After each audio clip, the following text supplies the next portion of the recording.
steel production.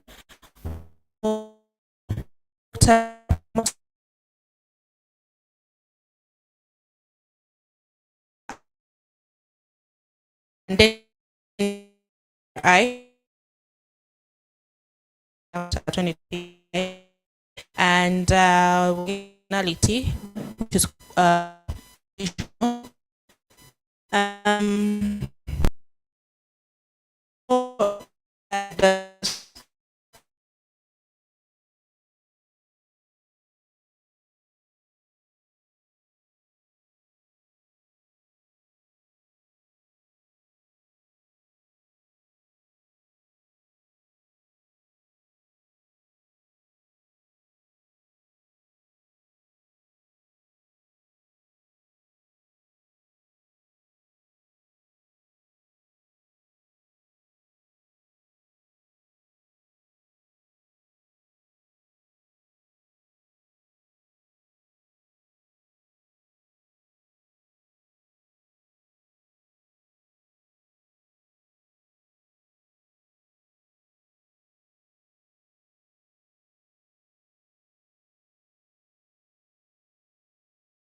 and then we can scale commercially to viable systems during 2030 to 2035. And we gave it a conditionality, which is conditional. Then we also looked at HFC phase down and circular refrigeration management. Here we're looking at phasing down high GWP refrigerants and promote low GWP alternatives, and establish systems for refrigerant recovery, recycling, and safe disposal. We referred to the Kigali Amendment, and which we can also integrate in Uganda's obligations and strengthen refrigerant management across the importers, distributors, technicians, and end users. Here we gave an indicator, which is tons of HFCs imported, or percentage. We gave different options for indicators. Another one being the percentage of new equipment using low GWP refrigerants, and conditionality was mixed. Then resource efficiency and circular economy.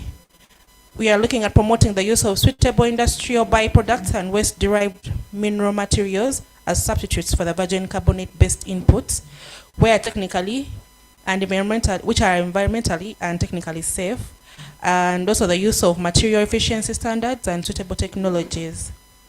We're also encouraging the use of industrial symbiosis between the steel, cement, and construction and other manufacturing industries. And an indicator would be tons of industry byproducts reused, or the number of industrial symbiosis projects that we may have.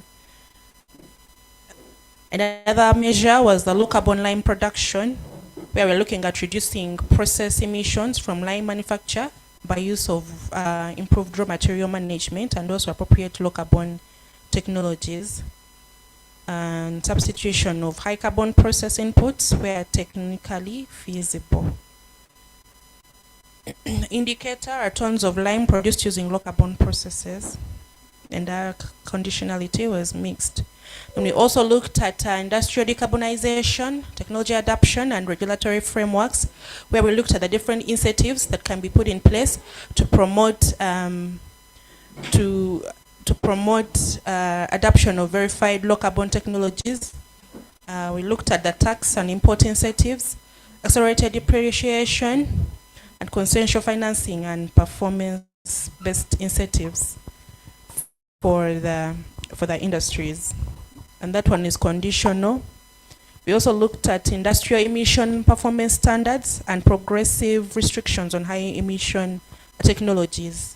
And our indicator was tons of carbon dioxide per ton of a product. And that one is mixed conditionality. Then also we looked at the green procurement, where we'll be promoting market demand or creating market demand for low carbon cement, steel, and other industrial products by incorporating the carbon performance criteria into public procurement and establishing low carbon product standards and labeling. And that one is unconditional. That's what we give as a conditionality. An indicator is tons of low carbon cement or steel produced. Then also promotion of technology import and technology transfer. Here will facilitate importation of eligible low carbon technologies through appropriate tax or custom incentives, technology transfer partnerships and projects. And it's a mixed conditionality. Then indicator being the number of technology transfer agreements or number of demonstration projects. Yeah. Thank you. Thank you so much. The group on industry, do we have any more compliments from the group members? Or any questions?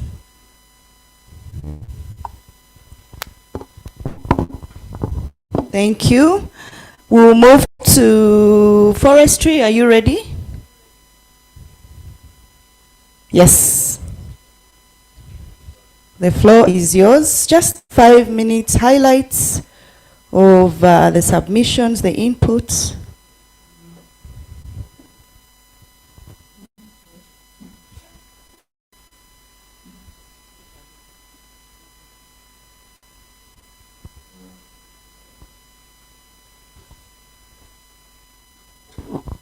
Yes, morning everyone.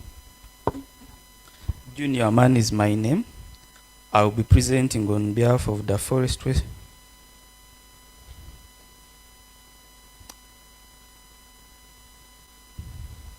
Yes, I'm not.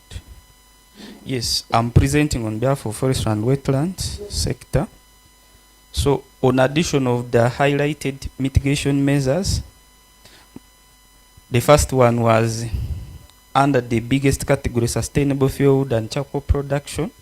We had improved charcoal kilns linked to bio-energy woodlots. Members agreed with it, but they had concerns regarding the description that by 2030, the 100% charcoal production using improved kilns, achieving a wood charcoal conversion of 75 was not feasible according to them or realistic. But the intervention is okay, so we just need to revise this. And indicator is okay. Then the second was large-scale commercial pole timber and solo plantations. This one was okay. The conditionality is also mixed. They agreed that there is land in most districts, but the issue was defining the word commercial, where they placed it as 5 hectares and above. Then commercial smallholder plantations, they agreed with it. And the conditionality is mixed. The indicator is area used for smallholder plantations. Now when we go to the other bigger category, which is forest restoration, we had natural forest regeneration and restoration of degraded protected forests and sustainable biomass production. Members agreed with the intervention. They just added an indicator. The conditionality is mixed. They added an indicator, number of hectares under natural regeneration, to make 2 indicators under this. Then under wetlands and peatlands, we had one which was wetland and peatland management. So they added the wetland, peatland management, demarcation, regeneration and restoration. So they added, the conditionality was mixed. They added an indicator of lengths of wetland demarcated, area of wetland restored, area of wetland under natural regeneration, but also on the baseline of increasing, on the description of increasing wetland coverage from 8.9%. I think the consultant presented it as a 2020 target, yet it is for 2017-2018, but the current one is the 9.3% for 2022-2023, according to NDP4. So, Also under wetland, they added wetland, river banks, and lake shores under community-based wetland management plan. The indicator was the conditionality is mixed. The indicator was area of wetland, river banks, and lake shores under community-based wetland management plan. Then we add the provision of alternative livelihood options to restored wetlands also as an intervention. Yes. The indicator was number of provided alternatives under options.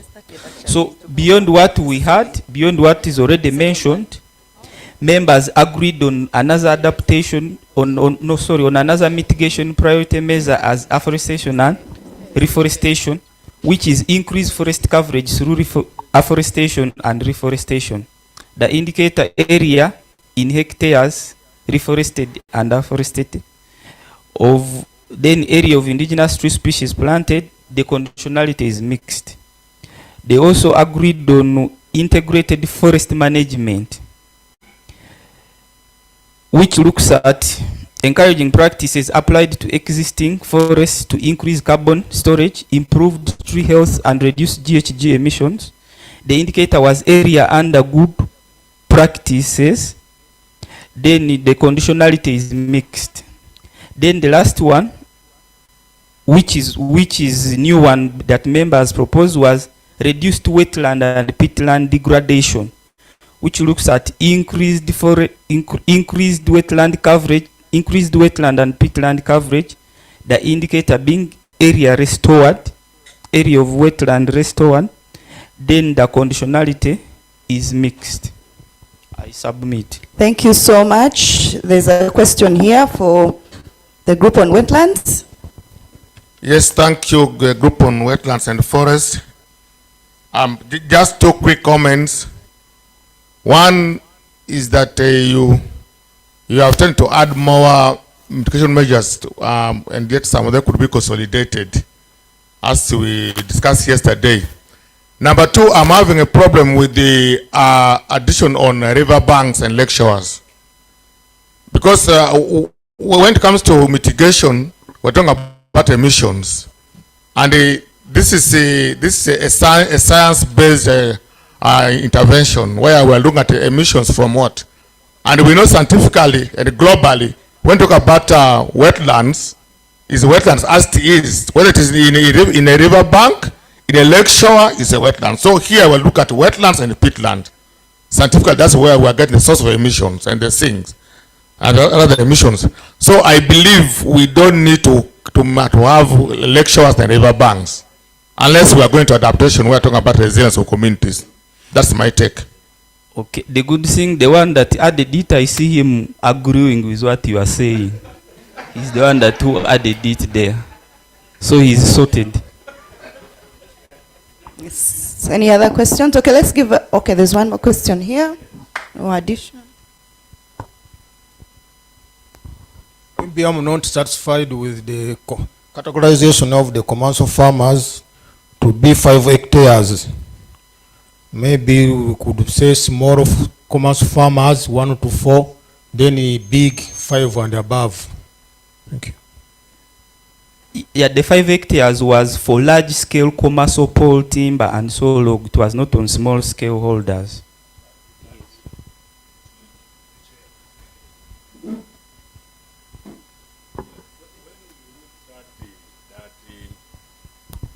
Indicator, because it was talking of large commercial tree planting. We're wondering what is large scale. I think that is where we got that discussion. We needed to define what do we call large scale tree planting. And that is when my members fixed that maybe we can is large scale we can define from 5 hectares onwards. But it is still an issue that we need to agree. When we are saying large scale, what do we mean? And you are aware issues of land in this country In other areas, they have a lot of land which can be used for this kind of tree planting. But also in others, you find that the land holdings are very, very small. So we needed to agree when we are saying large-scale tree planting, what exactly do we mean in terms of hectareage?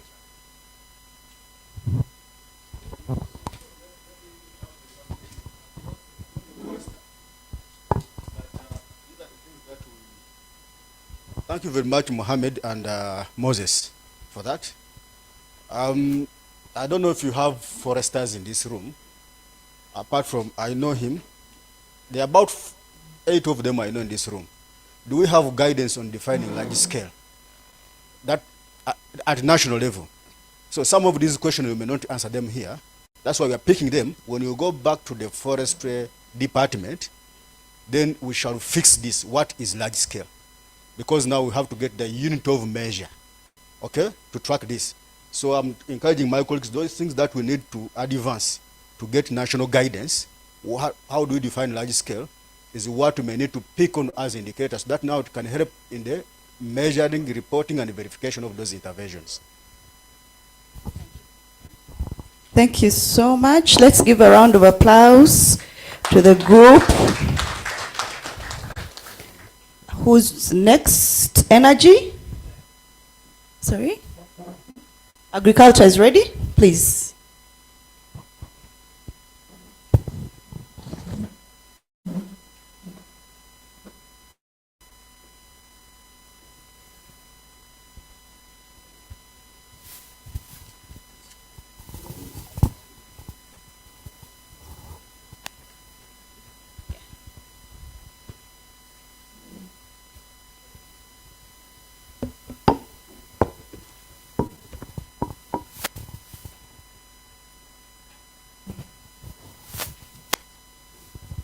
Good morning, ladies and gentlemen.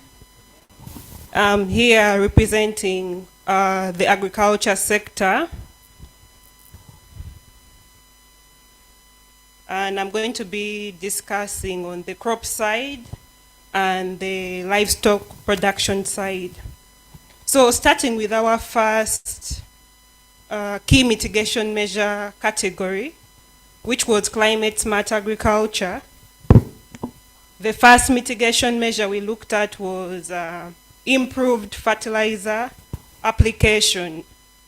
And the indicator on improved fertilizer application was amount of land where improved fertilizer has been applied.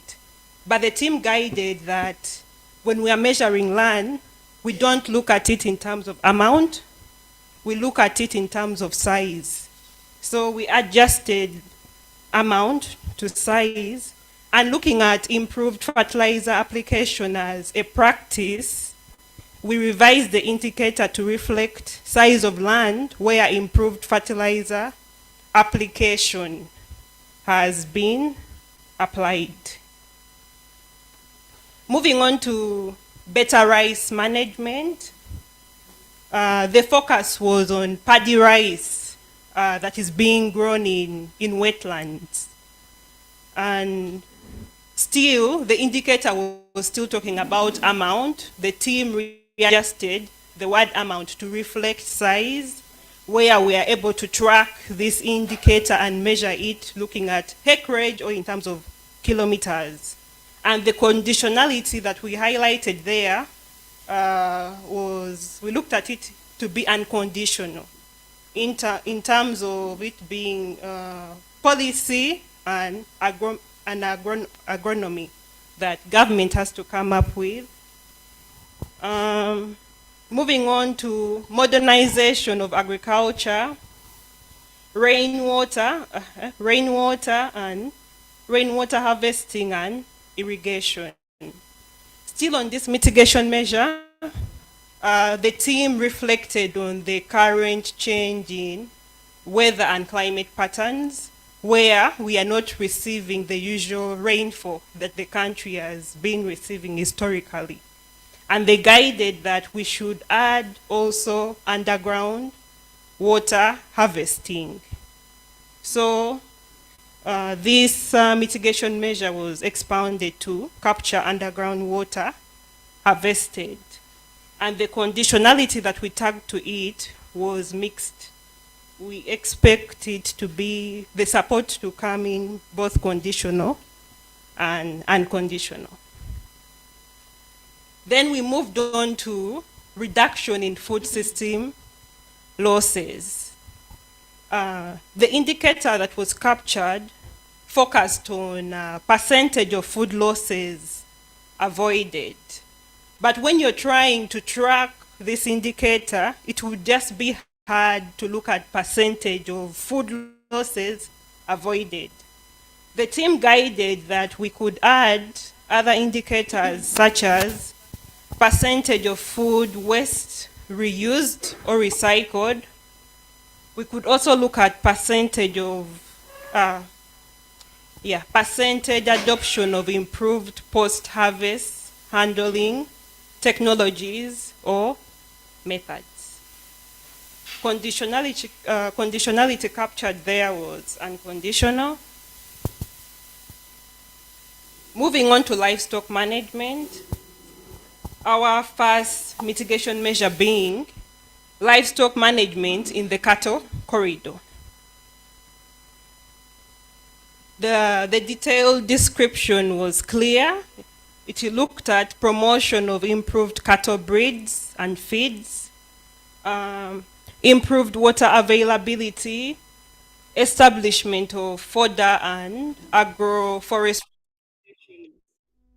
The team guided the indicator could be expanded from being percentage of livestock farms using improved cattle breeding and feeding to also add in the component of water usage.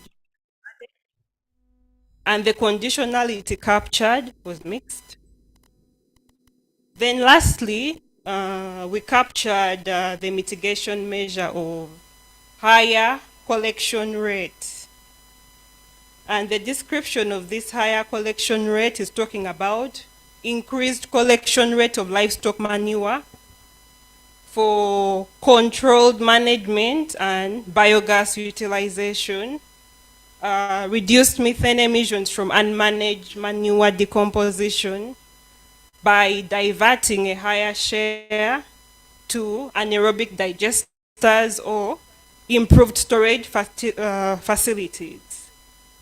The team was able to add a few other indicators because that only captured collection rates of livestock manure. But the team guided, we could look at it from how can we convert this manure. We could also look at conversion rates of livestock manure, and also we could capture the number of farmers using manure. The conditionality there that was captured was also mixed. Thank you so much for listening. Thank you so much. Can I give them a round of applause? Any questions for the group on agriculture? I'd like to check if the team online are on. There's a hand at the front. Thank you very much, Group Agriculture. I heard you mentioning about underground water harvesting. How is it a mitigation intervention? Which kind of emission is it reducing?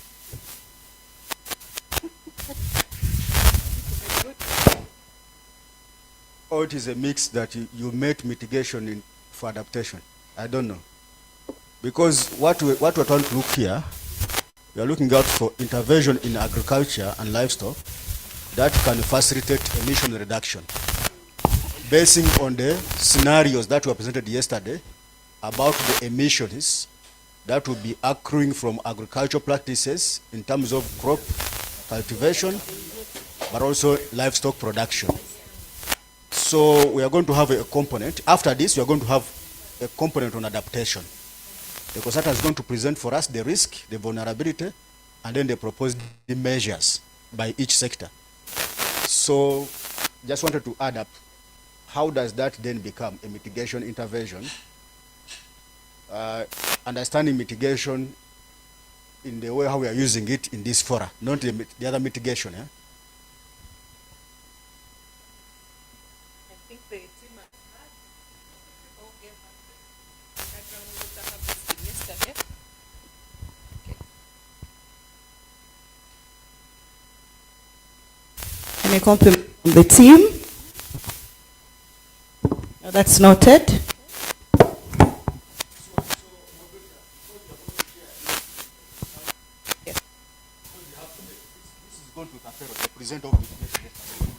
So I heard there is something which you have agreed to get rid of in your group.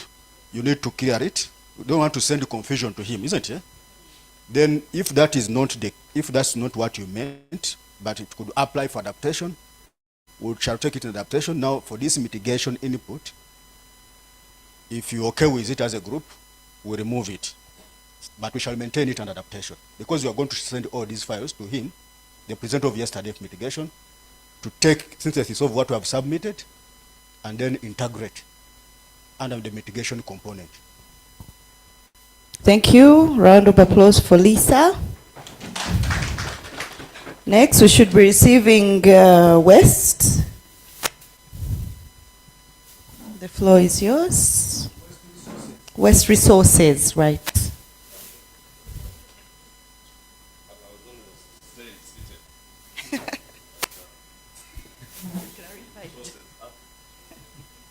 Yeah.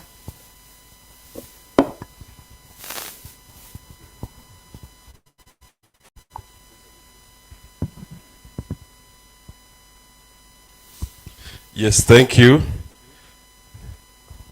I'm Dan Chiguli, I work with the NEMA.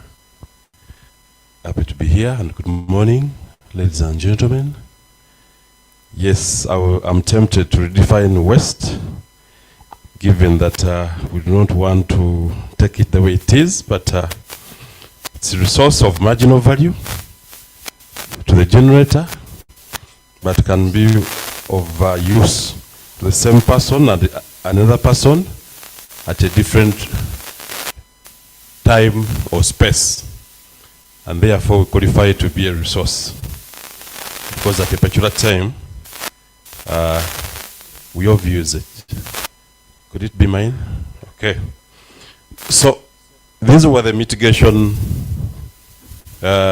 measures proposed, and we start by hinging ourselves with a focus other than the name. So we focus to a particular measure,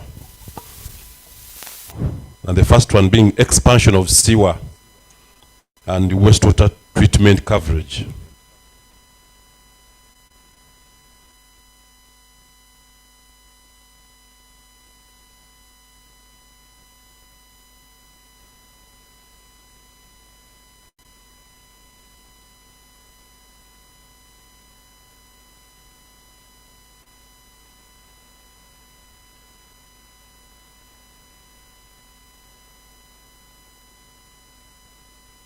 %, by 2050.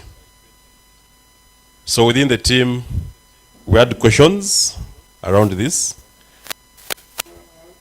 starting with the annual expansion rate nationally. So this has to be captured so that it can inform the very extremely ambitious target of 90% by 2050, because as we speak, unless we have an unintentional intervention already cleared and in the pipeline, almost our towns are not connected at the moment. Kampala is at close to 10%. Expansion rate 6 to 10%. So we want to understand how shall we move to 90 as a national coverage. So we are proposing from that 6 to 10 coverage in the capital city, and the interventions we're seeing that going for a 60% would be an agreeable expansion or increment target. 2, increase in solid waste collection coverage, as stated in NDC 2, of 50% by 2035. One will speak or start with defining what is safe collection. Safe collection is where we have segregated waste or material segregated at point of generation and transported in the same manner by licensed vehicles. So it is segregated, put in those same receptacles, and transported in that form. So again, reflect how many of us are segregating in our territories, how many of us don't mix during the transportation, or who has designed an infrastructure or a transport system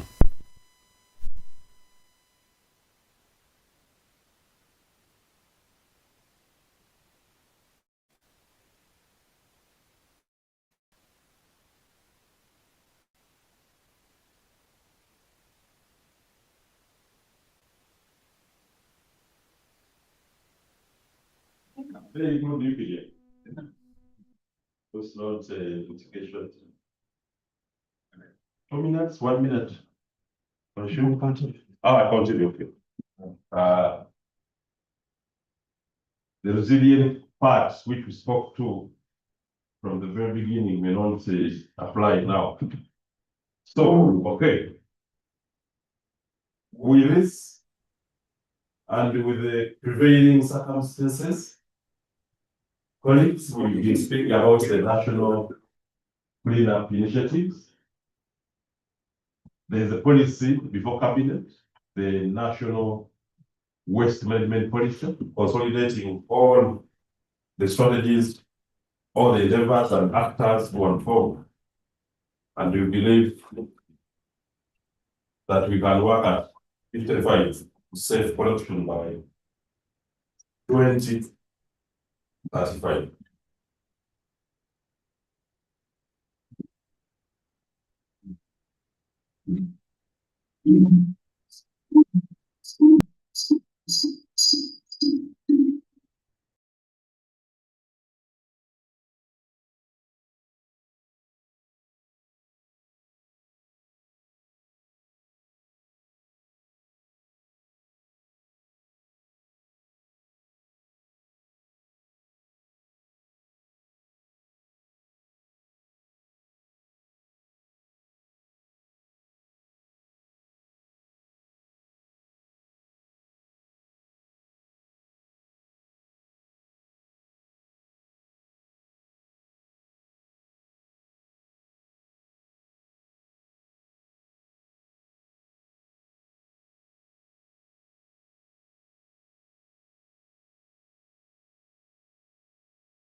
Be mitigation, you're avoiding from being left on the streets to degrade and openly let the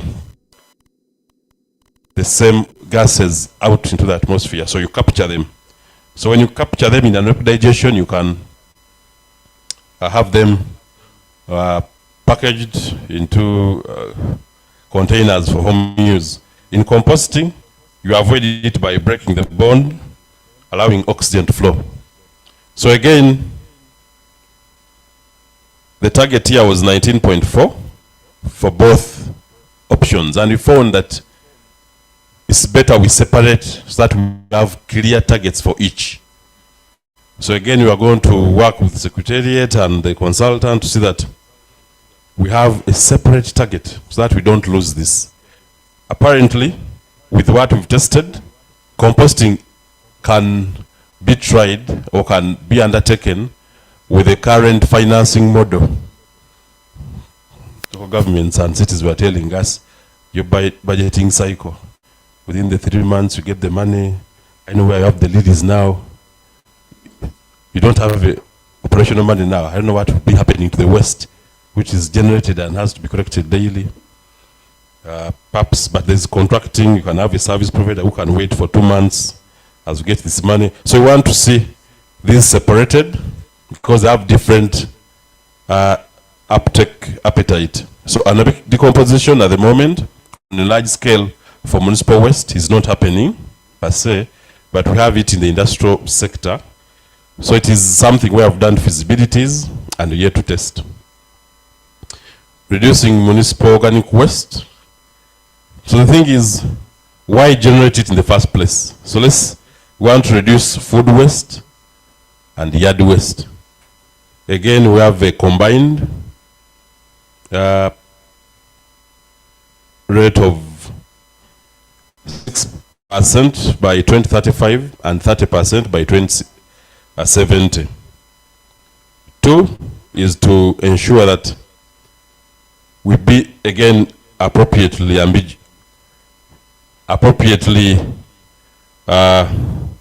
guided on these targets. We are not to the tune and the speed of government and what's on ground. From the National Cleaning Initiative, we have guidance and directives to have 3 containments, which is being already, Wakiso is doing this, Shira, we are yet to know what's happening in Amuria and the others, town councils. So waste is being separated. The issue is, can we keep it separate or segregated for the next user to find it unpolluted? So we find 6% as being a low target, and they are proposing 15, and 30% of 2070, we are proposing 45, and we ask all of you to be good actors and support this. Thank you. Thank you so much. Waste resource. I didn't see any question, so. Oh.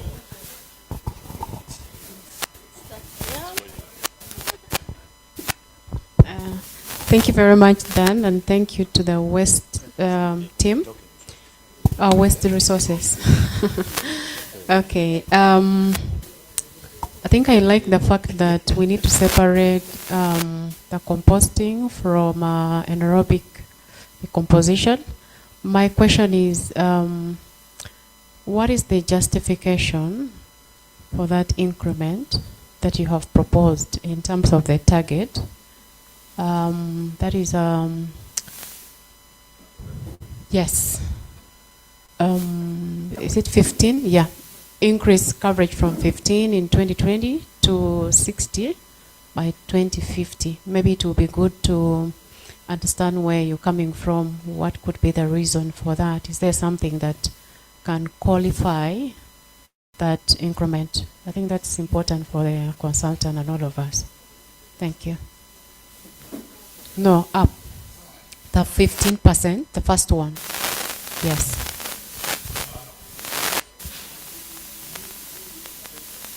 There's another one, because it is interesting for the waste resources. Even me, I have picked interest in one of the about the safe correction, safeguards, and transportation, I think members can bear witness with me that this is where we have some bit of challenges. Even those of us who have taken some initiative to sort the waste at household level, when the collectors come, again they put in the same truck.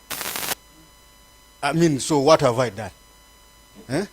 I have taken initiative to sort them at my household level. When the truck people come, again they mix them back. So this is really something very good. But now, shall we track that? Because for me that is really very, very important. How shall we track that? So it is an important initiative, but how shall we track that?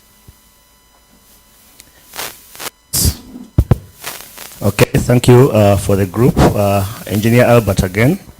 The focus on waste, I notice, is on the biodegradable, the organics. Yet our biggest threats are the non-biodegradable wastes, plastics, tires, e-waste. E-waste is a very big concern these days. Metals, the manufacturing industry, etc. Why are we not focusing on that, which is actually the biggest threat that we are going to have? Can we talk about recycling? Can we talk about reuse as part of the mitigation interventions within this component of waste? Thank you. Okay, thank you, Team Waste Resource. Mine is about increased solid waste collection coverage, and I'm looking at the indicator there. I don't know whether you have, I like the description where you have brought in segregation and transportation, and I think it needs to be captured in the indicator as well. Yeah, thank you. Yeah, thank you. I had two, but Engineer Albert, the Commissioner, has already mentioned one on non-biodegradable waste. But then I also thought we have to put something, I just want to add on something on methane capture and utilization systems established as one of the measure to put in place. And then we say they are established at priority landfill sites by 2035, reducing methane emissions from residual municipal solid waste. Then we can set the indicators. Over to you. There's finally one more question before. Yeah, thank you very much for the group's presentation.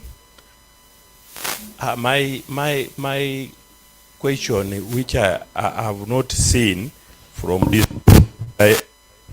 the problem of this medical waste, the management of the medical waste, it's kind of restricted. That when you are managing those wastes, there are companies that have been licensed to manage the incinerators that burn some of those wastes. And they are not even, I come from the eastern part of this country. We have only one, I think, in Iganga, managing the whole of that region. It brings a big problem, but also I've been passing that area. There is a lot of fumes that are coming out of those areas. Are they not adding these emissions to those ones in the atmosphere that are causing all these issues we are trying to discuss? First of all, their management is very, very, very a big problem. I needed the clarity on how you plan to address the issue of the medical waste. Thank you. Initially, the waste wasn't considered until when we drummed our drums, or sounded our drums. Now Waste Resources sector, and from the feedback, I'm happy that you've been keenly reading that chapter. So as a team, that's I think where teamwork was highest in the Waste Resources unit. We agreed that I present as secretary, and the chairperson leads in question and answer. I'll not touch anything unless guided by the chairperson of this group. Mine was to present as agreed.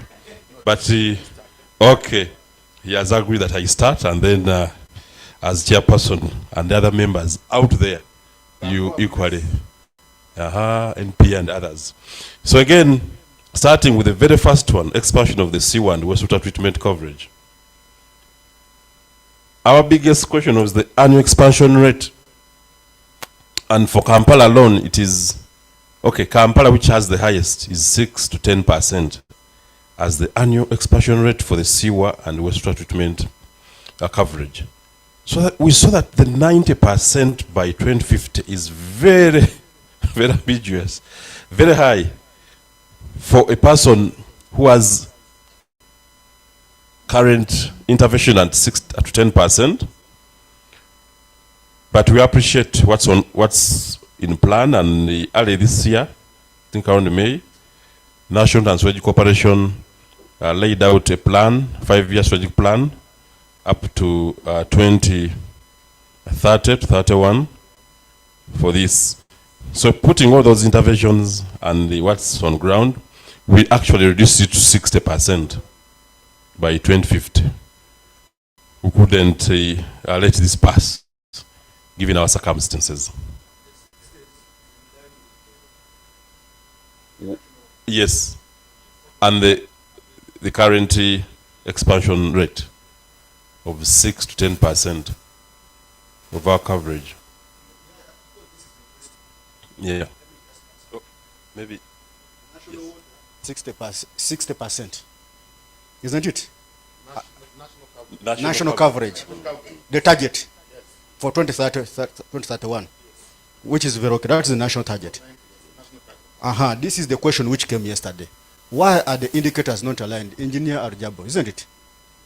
And we said that we should try to strive to align them with the national strategies. Now the information is about 60% projected 2030, 2031. Okay? Because if you look at the current, by 2026, the coverage at 27%, by the way. Okay? National coverage, 27%. That's expansion. But there's an element of connection. Now, for example, we have expanded the lines, but are people connected? It's only 11%.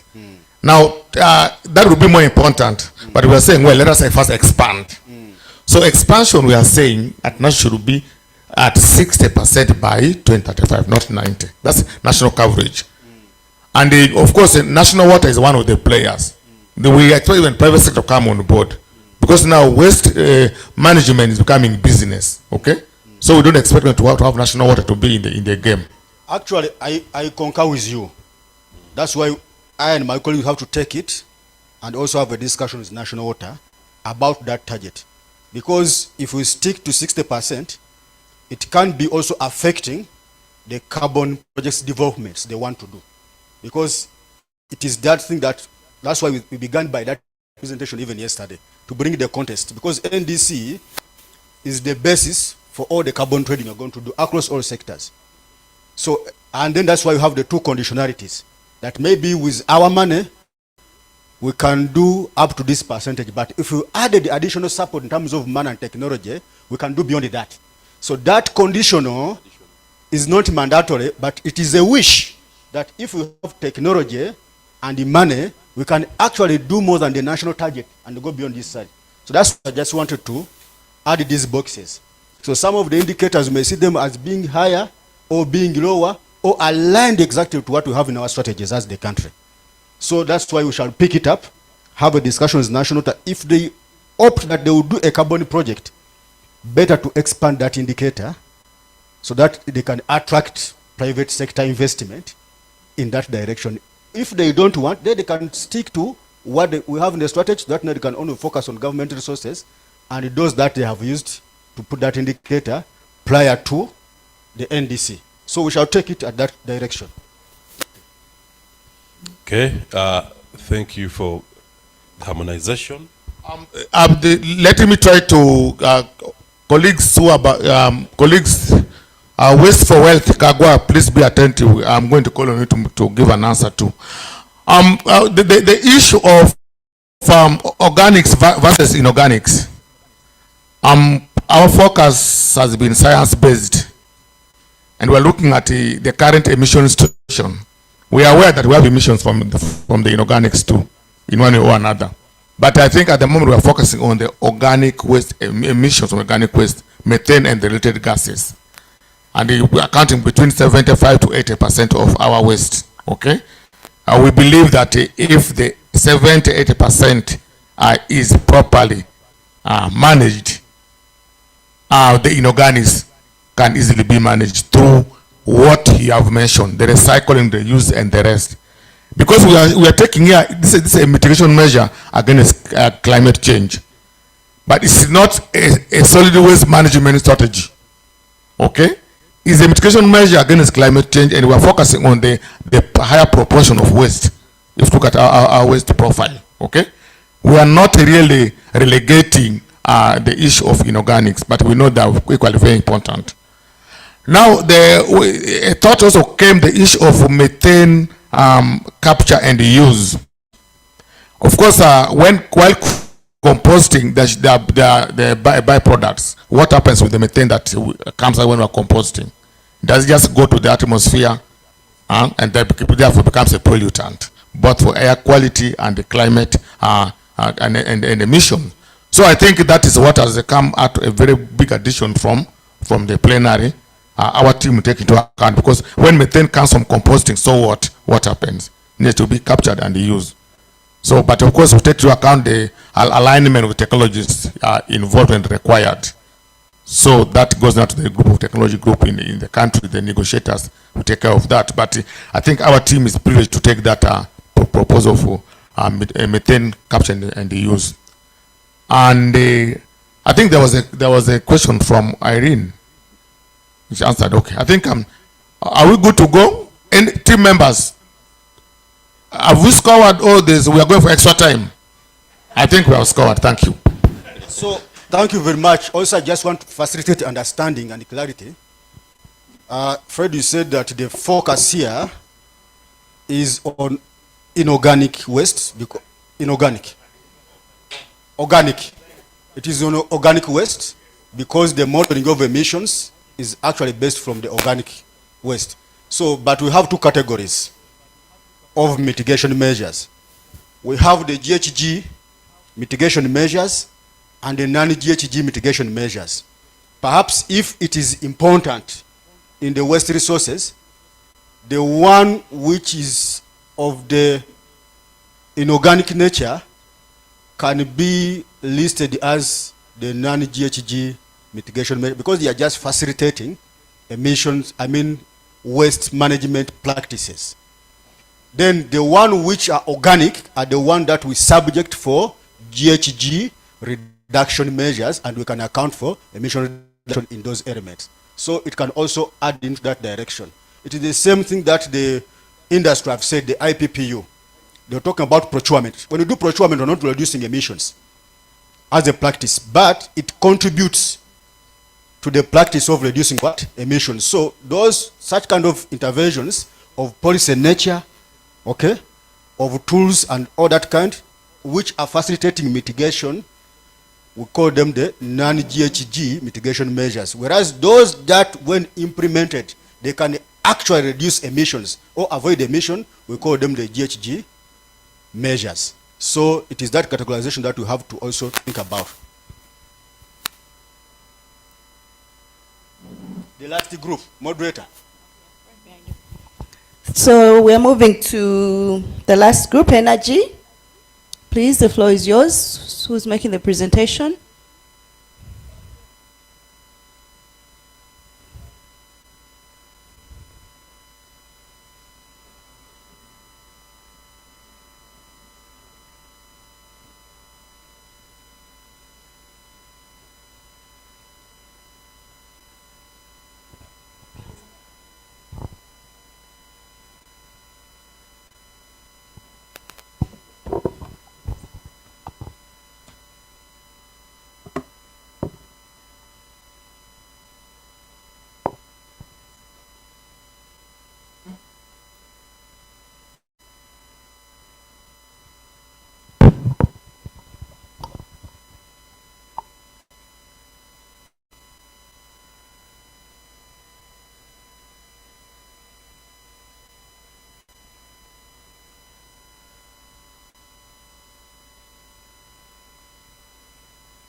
Good morning, colleagues.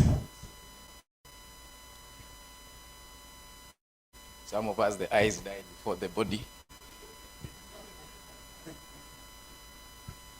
Yes, so this is from the energy and the transport.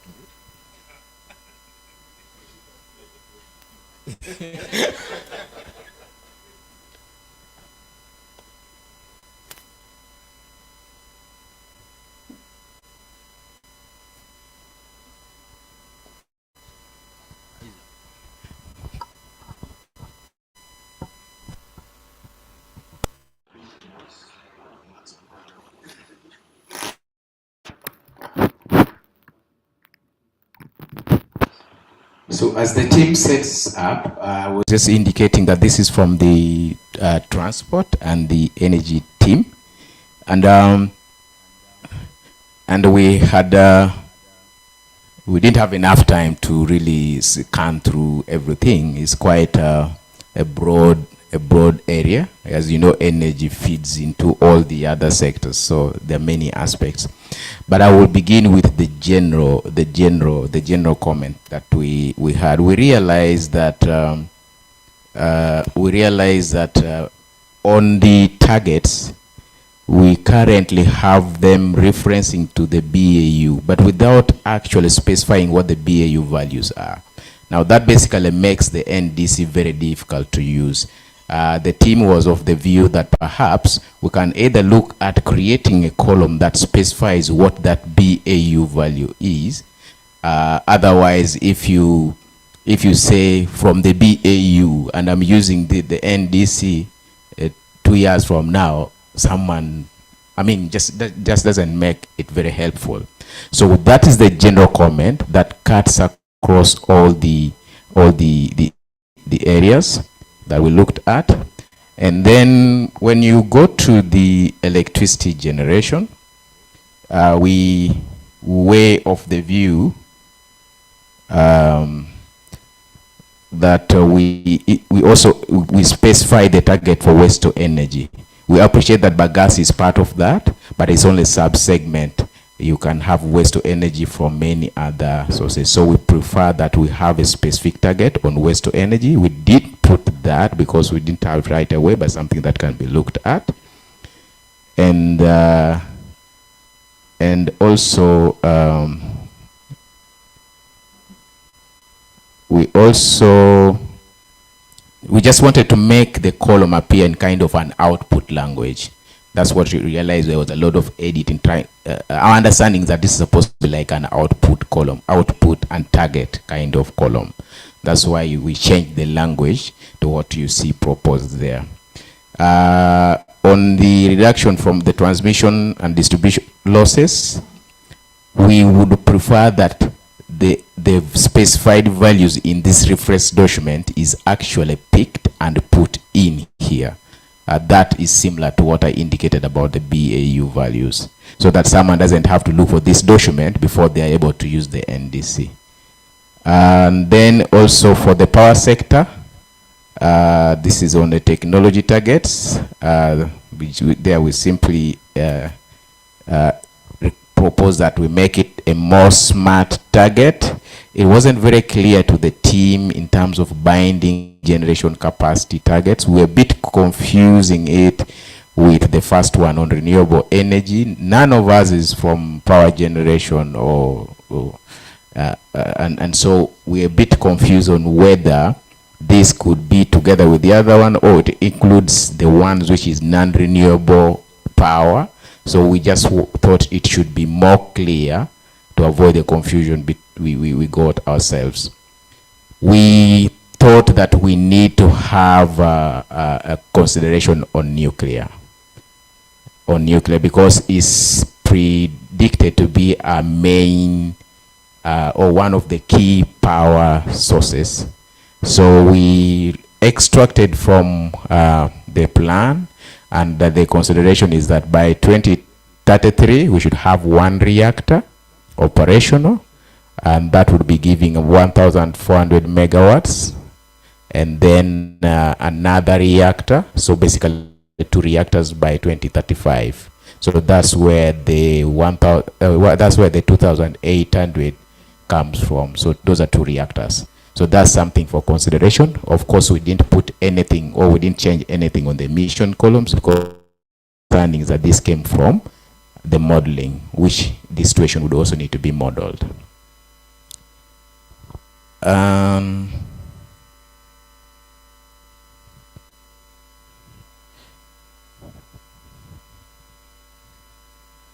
On the industrial energy use, the first component is on industrial energy efficiency. We had a bit of concern on the 10% reduction. We think there's a lot more that could be leveraged, and therefore the target could be increased. We didn't specify it, but we think that we could be able to increase that target. And also, you realize that we have changed everything to 2035. Our understanding is that we are looking at this is an NDC of 2030 to 2035, because we realize that they are capturing, or if you look at the emission columns, for instance, it talks about 2026 to 2035. So we edited that across board to be from 2031 to 2035. However, that has implications in terms of modeling. We do not know whether the modelers have modeled these figures from 2026 to 2035. So the team that did the modeling would need to look at the modeling, whether it speaks to the NDC duration, and if not, adjust the modeling to speak to the NDC duration. So that's something for the team to look at. Industrial fuel switching, we also there basically we also changed the year.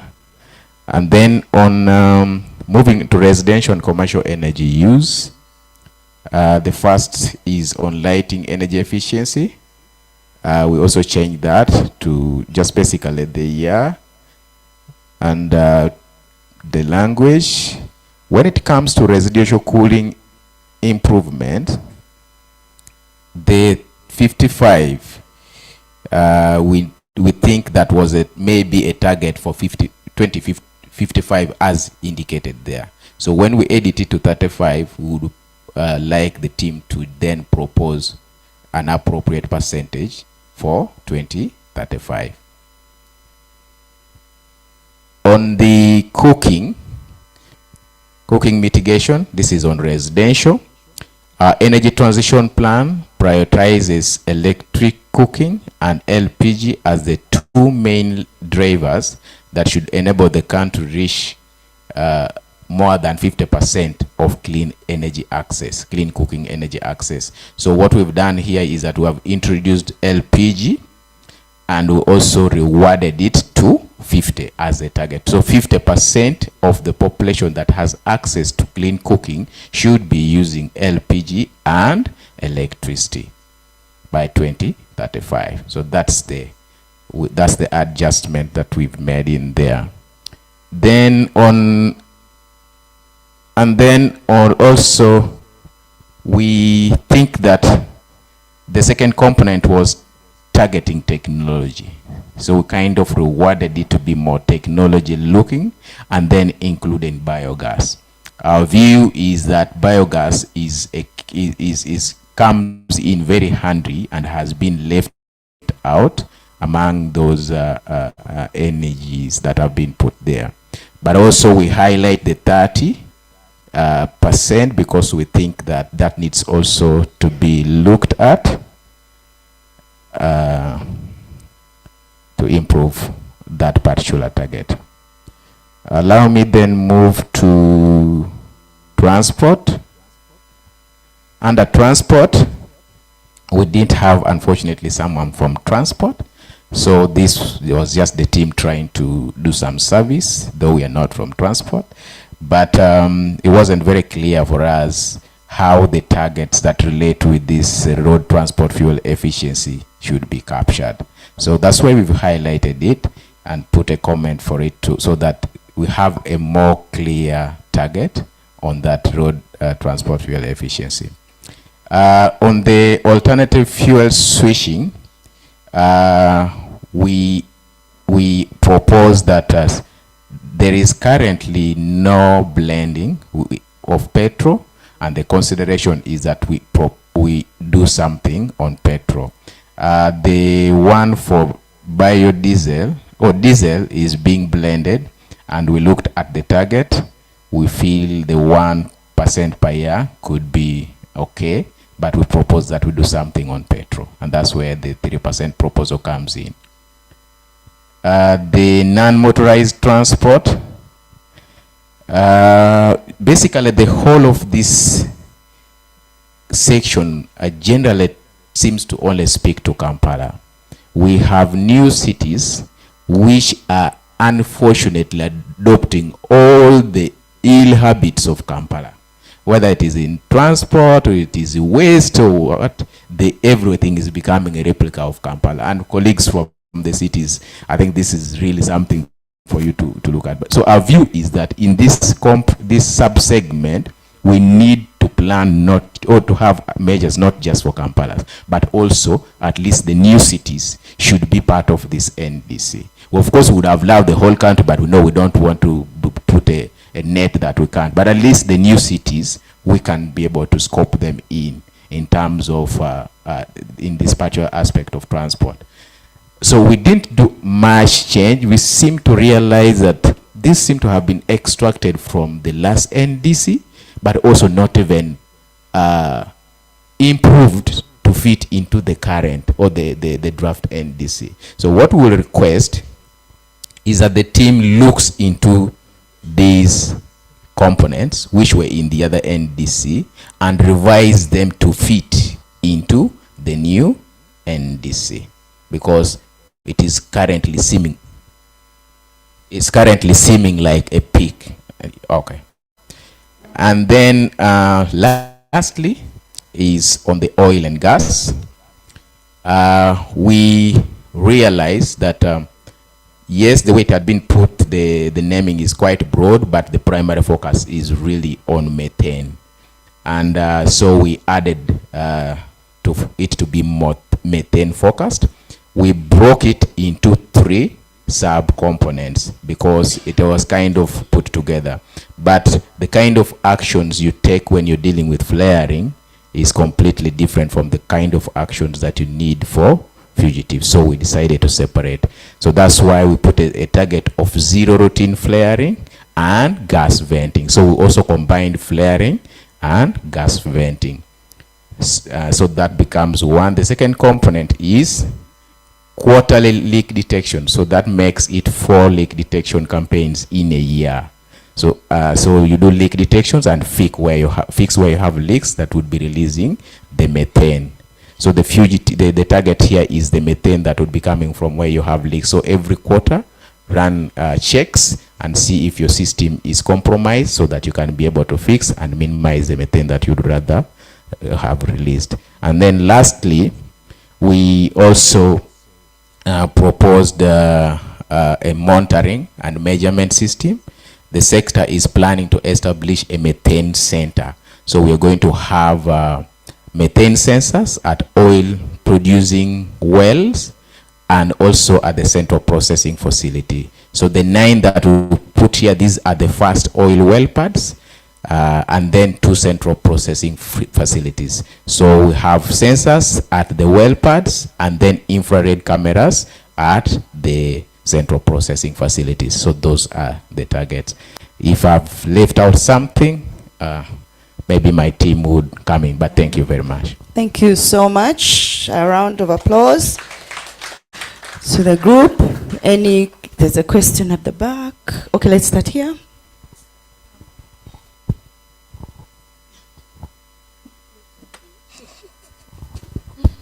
Okay. Thank you very much, Energy team, and thank you to Dom for your presentation. I want to start from the oil and gas, where you're coming from. I'm still curious to understand, as we know that up to now we still do not have the oil and gas, of course, in our national greenhouse gas inventory, and it's because we wanted to work backwards to have the data that will inform that. And so I didn't want to ask the consultant yesterday where he got this data that he used to model that intervention. So maybe now that you're here, I'd like to understand from you what the source of that data is, and if you're comfortable with that. Because initially we had conversations that we could look at the non-GHG measures, and maybe in the future we'll have the targets indicated in the NDC. So maybe you may want to make a clarification on that. And then secondly, I understand you're not from Energy directly, but you and your team proposed 2 nuclear reactors to be installed. And I was wondering, okay, I didn't see the reason in the comment. I don't know if it is there, but I was wondering, is that something that is planned and it is in the maybe one of the strategies in the Ministry of Energy that will want to install those 2 reactors, nuclear plants? I think it will be a good, it's a good intervention. And so just to understand if that is in plan with the Ministry of Energy. Thank you.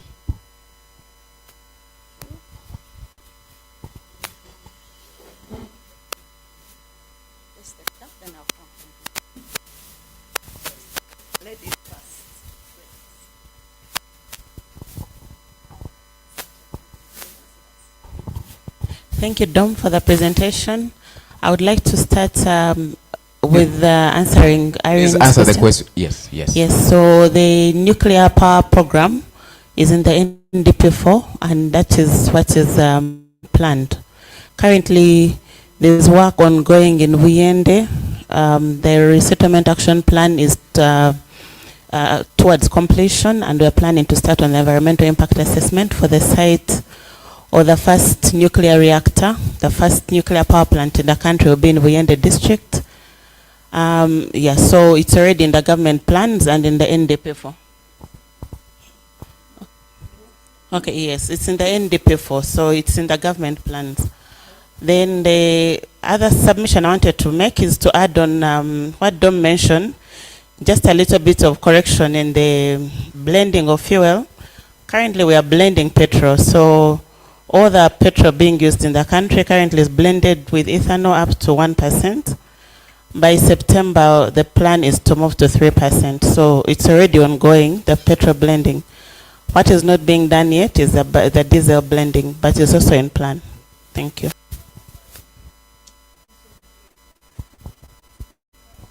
Thank you very much, Sharon.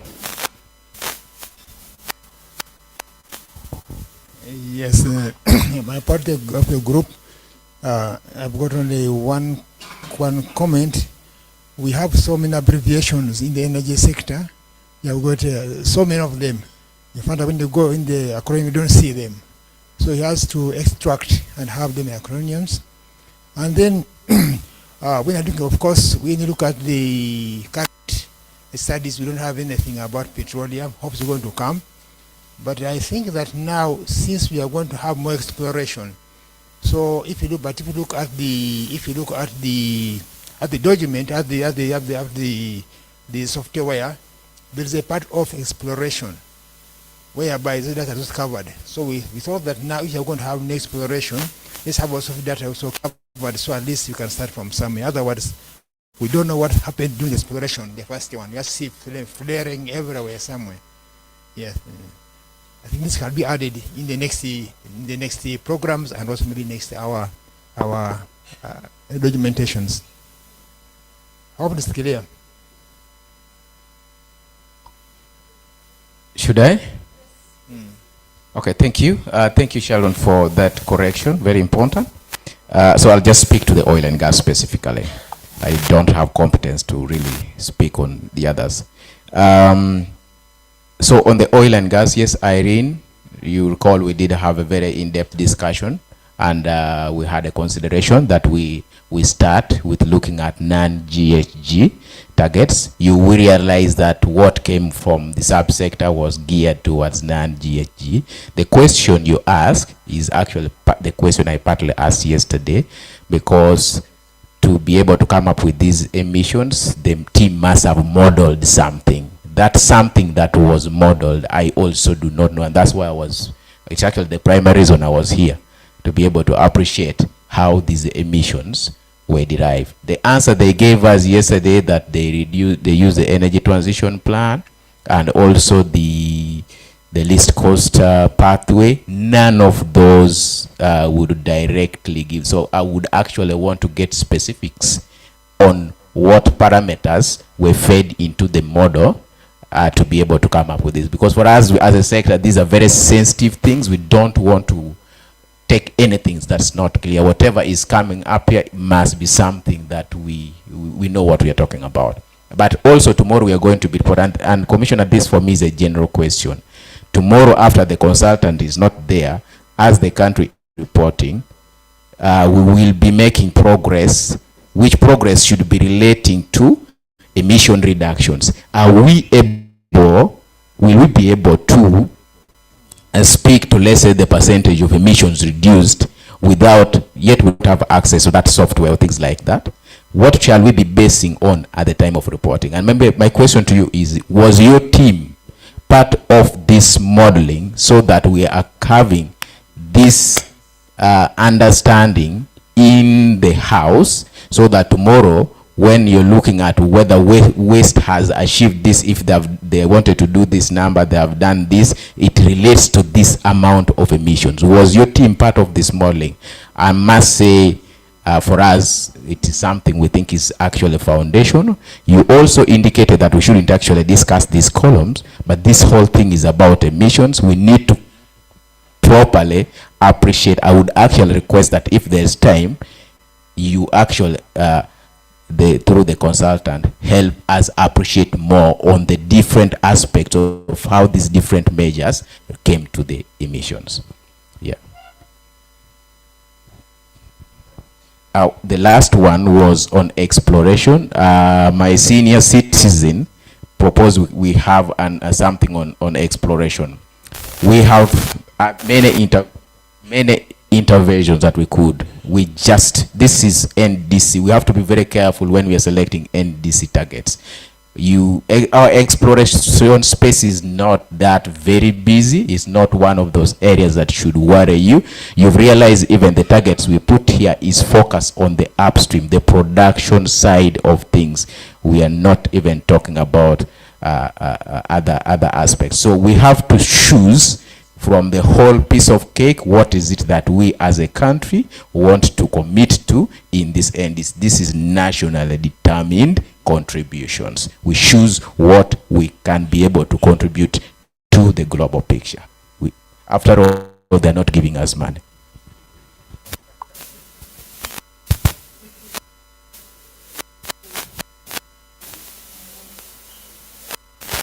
First and foremost,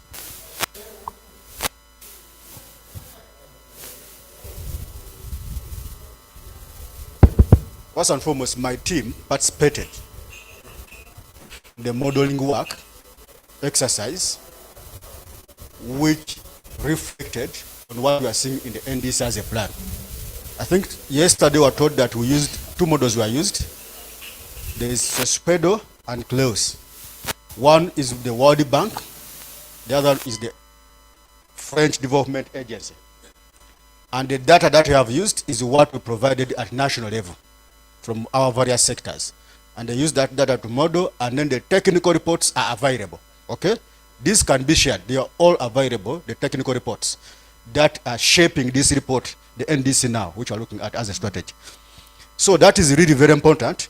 But also, the Zutari team now, which is making use of those technical reports, okay, to do the NDC, they are to submit the assumptions and how these interventions have been modeled in terms of reducing emission. This is part of the work that they have to give us. So that has no shortcut, that we have to get this, because how shall we build our MRV to monitor progress of implementing this and tracking them, whether we are reducing or not. So that information is actually available, Domitian. No? That information is available, but also we encourage that if there is any sector which you want to engage the consultant, just to understand their part. We're also been facilitating that. Okay? For example, you say from energy, we want to see how this model, as energy group, team, Ministry of Energy and the corresponding agencies, isn't it? You can also, you can facilitate this, that now you get to understand how these things, because at the end of the day, they are not mine. These are your things, because after this plan is being approved, I'll be coming to you, how far have you gone implementing this? That's what I'll be doing, isn't it? You have performed or you have not performed. So that is, we can facilitate this, so that now the lead agencies actually can look at this and how they have been modeled to reduce. That is something that you can do, and it is really available. Now, on the aspect of transport, you have mentioned that the team did not do thorough because there's no somebody coming from transport, which actually I agree with you, but also it is important, I also agree that we need to bring other cities, because what we did in the NDC, the current one, the focus was on Kampala, the Greater Kampala Metropolitan, but we have other cities. So now I think, in my view, we may need to work around with the Ministry of Lands, Housing and Urban Development, the Ministry of Transport, and perhaps the Ministry of Energy, and maybe NEMA, because these are the things that are popping up in the city. Because a city is a complex kind of area. It has almost every sector, and we need to work on that one. So how do we bring in other cities? I absolutely agree with you that it should get out of Kampala to reflect other cities. But what is it that you want to do in other cities? Do you want to build it like in Kampala, or there is certain elements that you can commit? Because this is a commitment. Maybe in Lira, we are starting with this. You cannot go this, this, and this, isn't it? Maybe in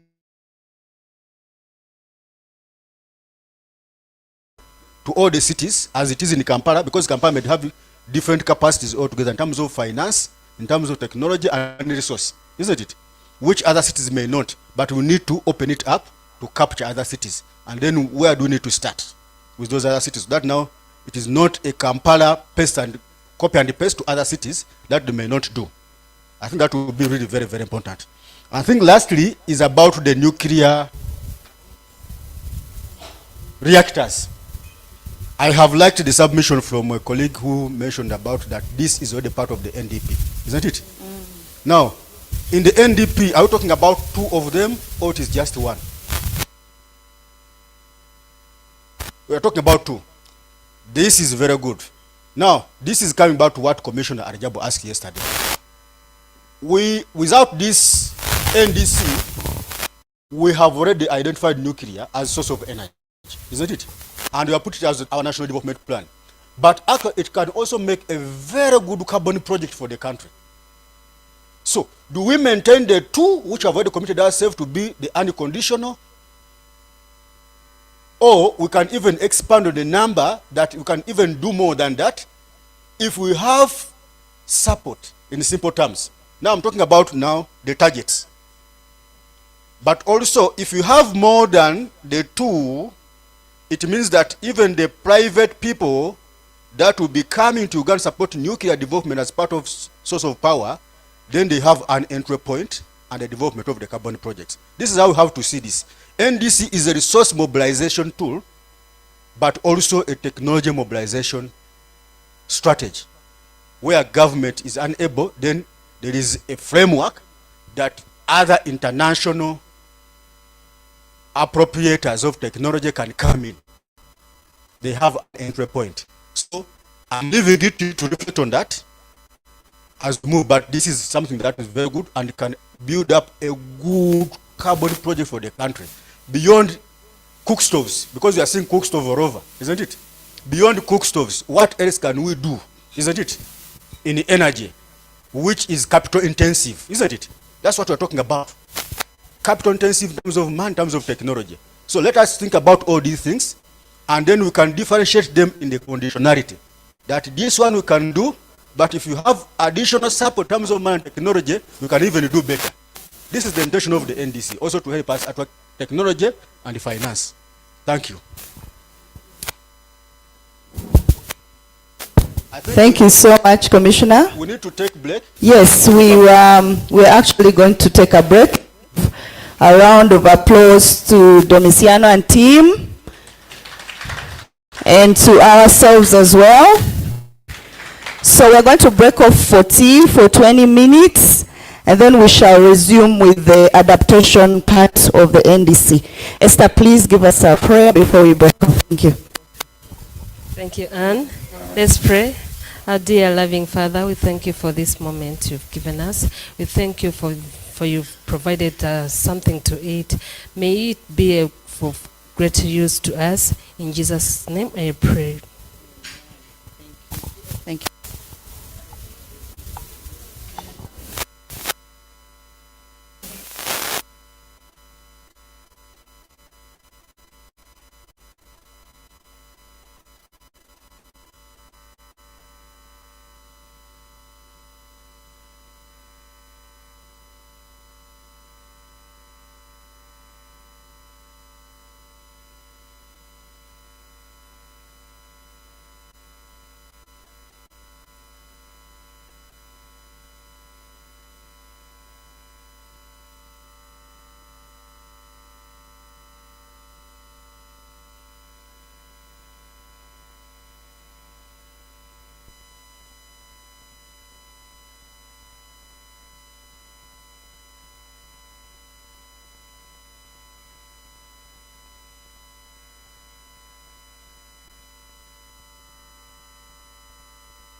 Please kindly make sure that you have registered for day 1 and day 2 before you leave. It's very important. So pass by the desk and just check to make sure all your details are captured. Thank you.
Can you hear us, team online? Would like to start?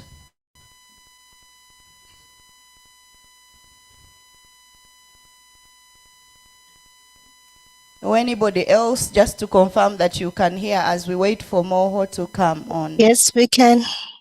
Thank you. Over to you. Thanks. Yeah. So it's my turn now.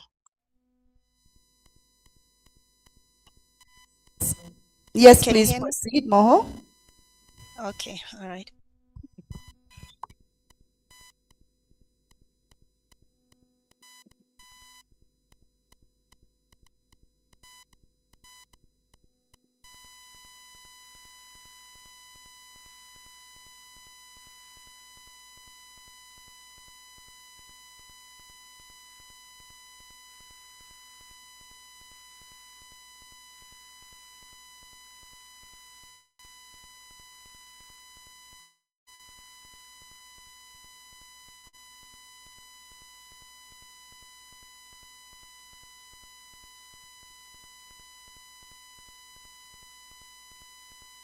Please let me know if you can see my screen. We can see it perfect. Okay, good morning, everyone. So I don't know if I need to show myself or I can continue. Yes, we really love to see me. Yes, please. Okay. Let me just show myself quickly so that everybody can see me. Here I am. Not yet. Not yet. Yeah. All right. Maybe you project that one. Can you see me? Not yet, but we almost there. Okay.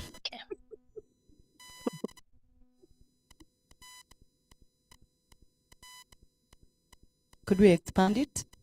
IT?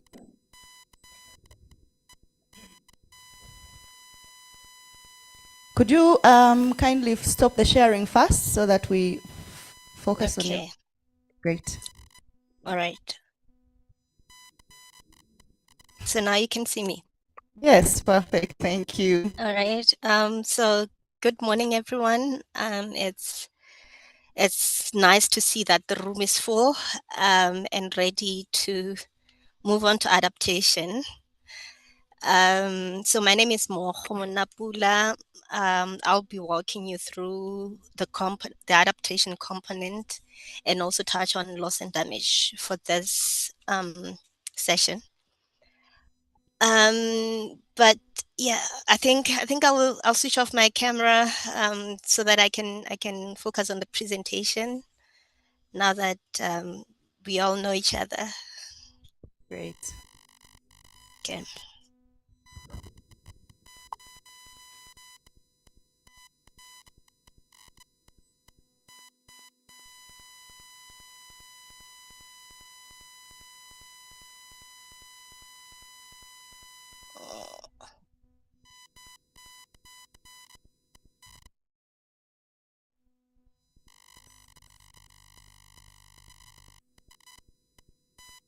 Okay. So I will start off with climate risks and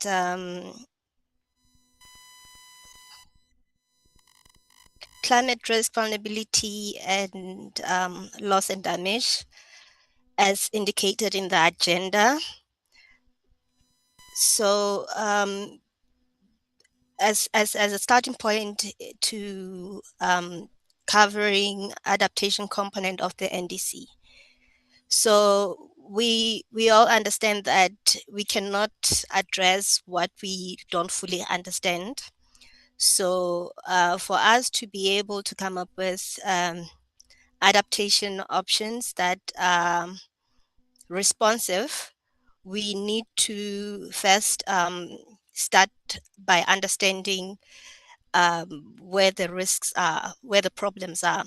So with the mitigation component, we had to understand how we prevent climate change.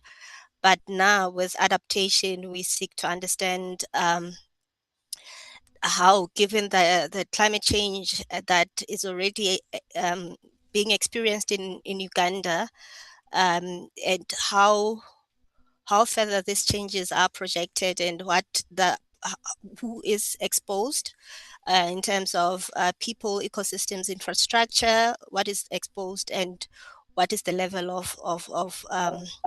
of risk.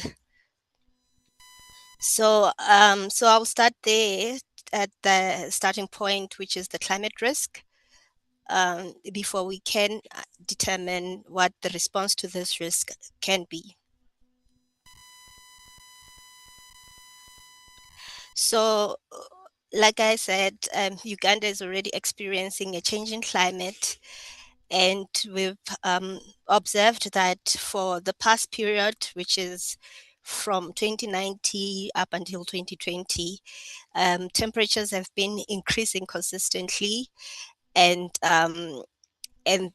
this period, if you compare it with the reference period of 1961 to 1990, then we've seen that it has increased by about 0.7 to 0.8 degrees Celsius.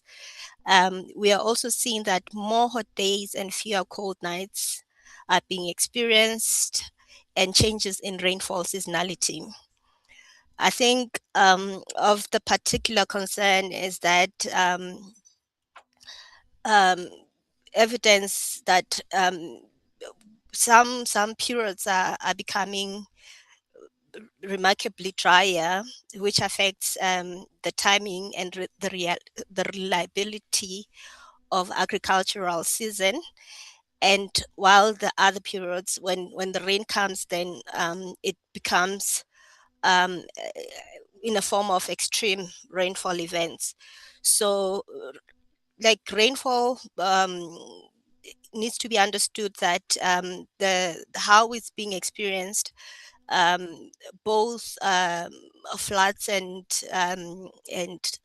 drought can exist within the same periods at the same devastating magnitudes when they occur. So when we look at the future, we see that temperatures will continue to increase, and we would be experiencing fewer rainy days, but with heavy single day and 5-day rainfall. This is when you're looking at the extremes of rainfall events, then those extremes are becoming more frequent, whether it's on the dry side or the wetter side. They're becoming more frequent and more intense. Especially these hazards are not uniform. So then you can see that with the maps that I've shown there, that flood risk is more important in the low-lying areas around the river systems, and also rapidly growing urban and peri-urban areas. And then you'd see that drought risk is particularly significant in the northern eastern Uganda and other dryland areas. And then rainfall-induced landslides remain a major concern in the mountains, Mount Elgon and Rwenzori Mountains and the southeastern highlands. The extreme heat is becoming increasingly important because it at the national extent, and particularly affecting urban populations, outdoor workers, agriculture and health of people that are already vulnerable and to this. So what we can say is that Uganda faces a multi-hazard climate issues, and those hazards are changing in frequency, intensity, and the spatial extent. So when we look at the climate risks, we cannot just focus on the hazards only. We also need to understand that climate risk results from the interaction between the hazards exposure and vulnerability.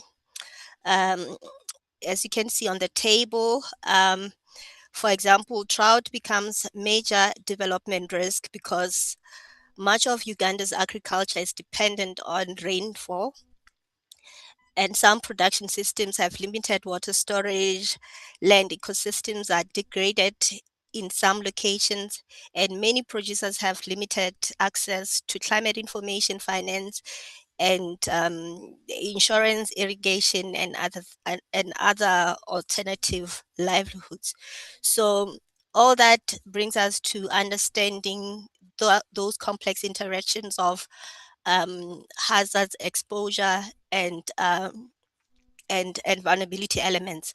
So if we look at the hazards, we're speaking of drought, and then when we look at the exposure, it's the large number of people that are living on sensitive um, sensitive natural resources to derive their livelihoods, and the very same people are more vulnerable because they they lack capacity to adapt. They are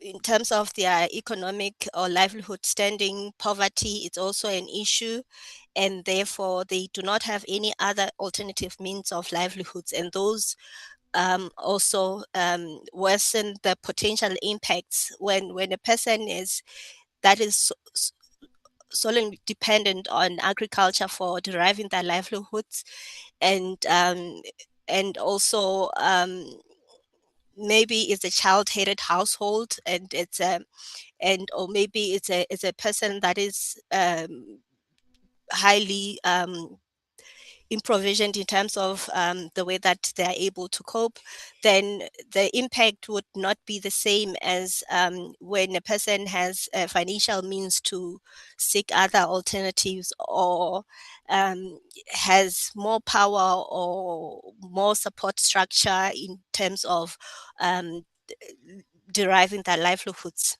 So the same goes with flooding. We see that flooding becomes more damaging where settlements and economic activities are expanding in the exposed areas. And then we don't have drainage systems, and infrastructure is not sufficient, or services are most likely to be disrupted, and there's no other means of accessing those services if should an event such as flooding occur. So same way with rainfall-induced landslides. It becomes, which is concentrated in the mountain areas. We know that in regions like that, roads and infrastructure is easily affected, and the consequences of loss of life and productive land, and leaving people in isolation, displaced, and disruption of access to services and transport becomes real. So why this is an important thing to understand is that the climate risks are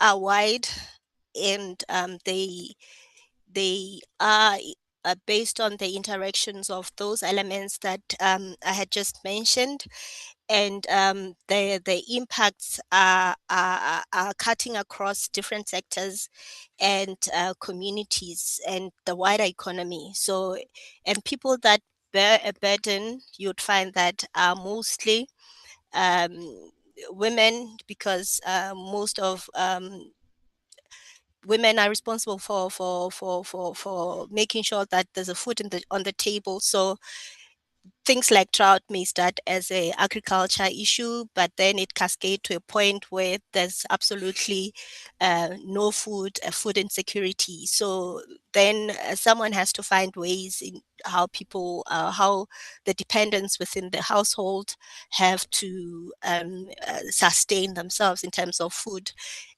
Same goes with fuel and other things that are more of the responsibility of people that that manage the domestic work and all that. The same way the people also that disabled and children also affected by this, not the same way that everybody else can be affected. So the next issue that I want to touch on is an adaptive capacity. There's a study that has been done that helped us to understand at the district level the adaptive capacity, so that when we do plan for our NDC, we are mindful of the underlying issues that exist within different districts that may worsen the situation in terms of coping or building the resilience or implementing the adaptation measures. So the draft district adaptive capacity assessment gives Uganda a national mean of adaptive capacity index of about 22.3 out of 100.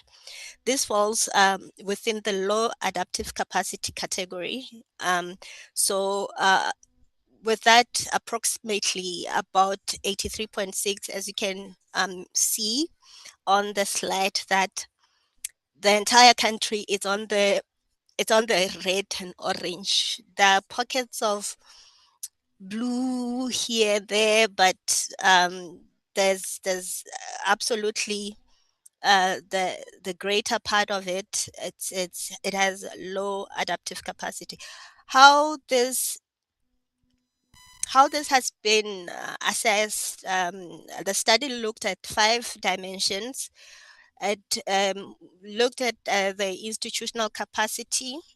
It looked at planning and coordination capacity. It looked at technical and information capacity, financial resources, and operational and implementation capacity.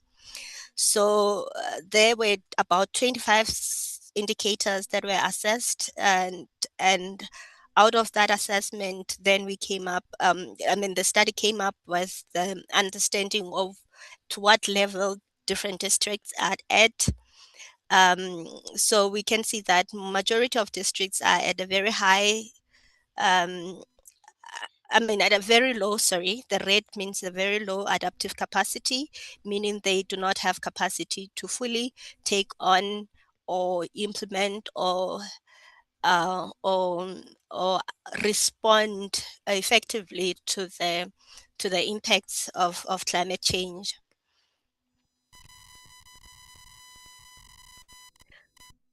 So I've mentioned, this is just to, repeating what I've just said, basically, that at the national level, the index showed 23.5, but the median, it's at 20, about 23.6 being districts with low to very low capacity. Then nationally rated high adaptive capacity, we only have like 6 districts. And those issues that had been looked into is that, so if you can, no region had moderate adaptive capacity. The majority is well below the moderate. And what this means for the NDC is that we need to prioritize areas of high risk that has low capacity and target the support to identify, to those identified gaps, and strengthen local finance and delivery systems, and use comparative stronger districts for peer learning.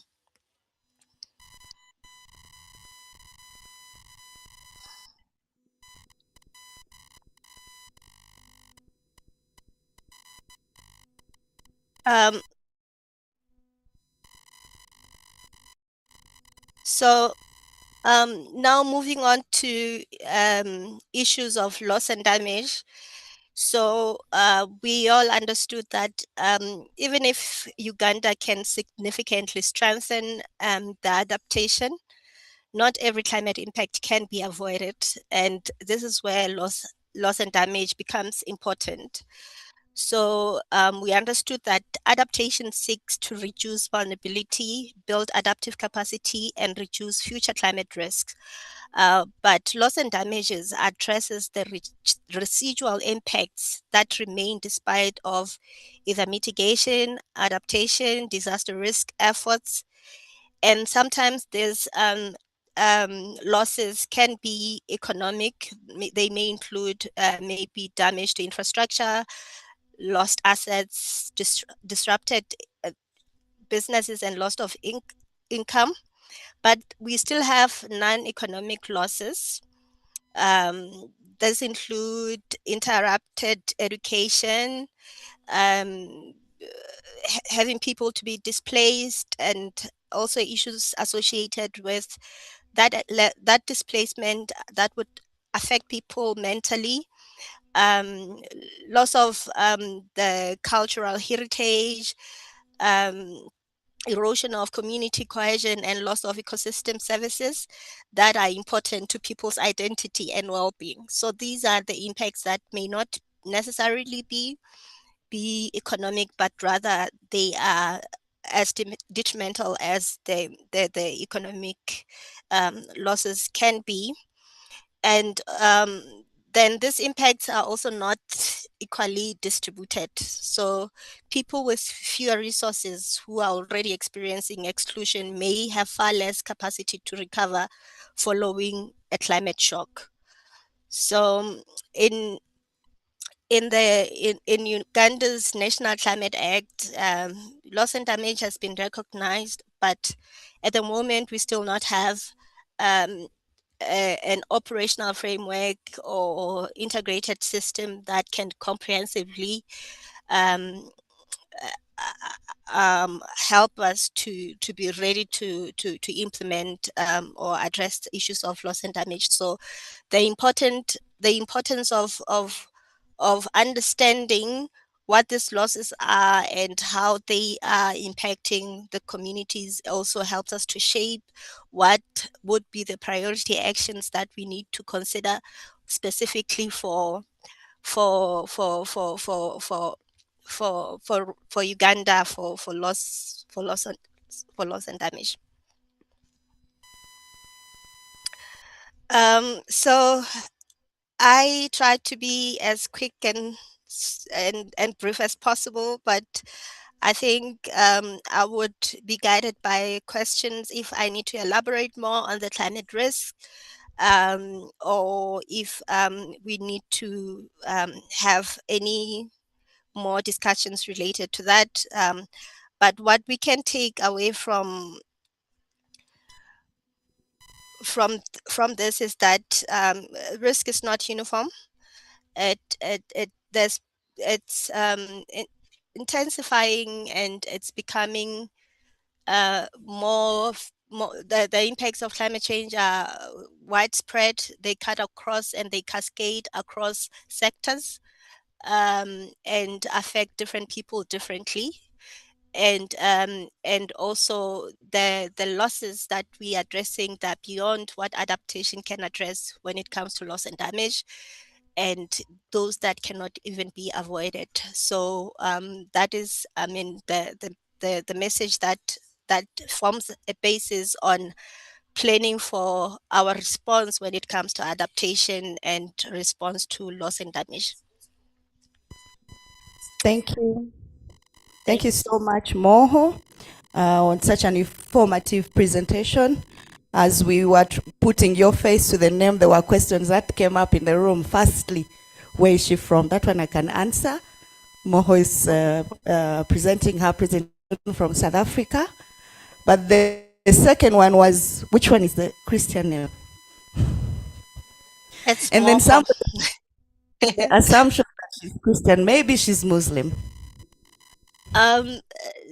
No, actually, I do have, but I prefer not to use it because I feel like our traditional names are meaningfully as Christians as they are with the English names. So that is the personal choice. So, but to make it easier for you, my Christian name is Jemina. So, I mean, maybe people can use it. I'm not mad when people use it, but yeah, I prefer my traditional name.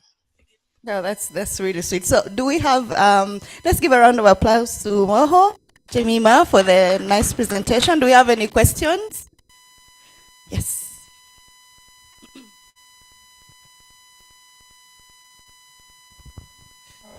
Thank you. Thank you. Just one question. Thanks for giving us the vulnerability perspective. I just got interested in one aspect in the draft which says that the baseline of our adaptive capacity was primarily based on self-reported district evidence and proxy estimates, which includes proxy estimates. And it proposes that we should have this validated before it's taken forward. The question therefore goes to the commissioner whether there's a plan to further enhance this and go beyond just the self-reported aspect. And I also would love to know whether there was engagement with the disaster department and the OPM, because my understanding is that they have profiled our vulnerability to disasters across the country, and I think that most of those are there are a couple of them which are climate related. So I just wanted to appreciate whether there has been that kind of interface so that what we have at national profiling informs this disaster risk assessment. Thank you. Any other? How about online? Do we have any questions online? No. Yeah, Moho, maybe you could respond to that.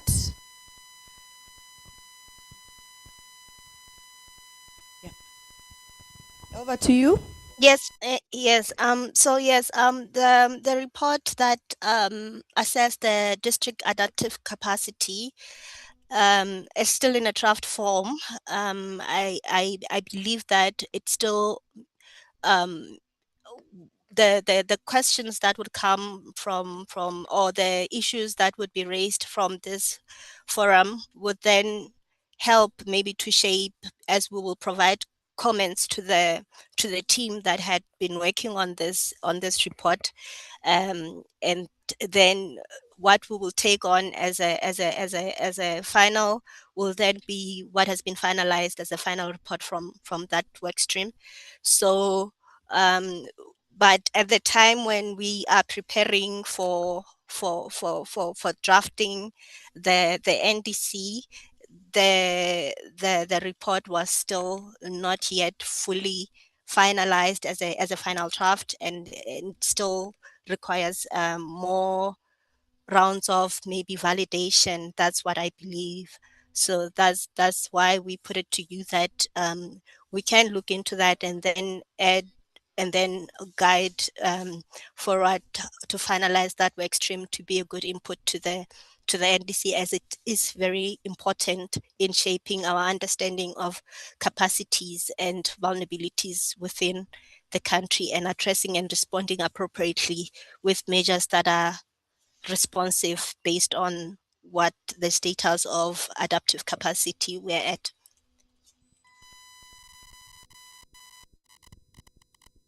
Thank you very much, Monapula. Now, regarding that question on the baseline and the district's adaptive capacity assessment, we have work that we're doing to develop the digital vulnerability map for the country. And the indicators that were used for this assessment were actually validated. And just like Monapula has mentioned, what we've not done yet is to validate the results of the report. But the indicators that were used for the assessment, we did, I think, consultations at the national level, and also engaged with the same stakeholder category from the different sectors to ensure that they are validated. And part of the connections that we've had, I'm sure some of the districts were even consulted during that process by the consultants that we used. The sectors were our leads, and then we made way to some of the districts to get this data. So I think that's a confidence I want to give you, that at the level of the indicators, we've done a good job with having it run through the sectors, but also validated. Now, in terms of the OPM, yes, the risk atlas still remains a vital tool for us, but also we are engaging with OPM directly on this work. So should there be anything, Raymond was here yesterday, and even today, so we shall still double check and confirm that we have the right information captured or referenced from the atlas. Thank you.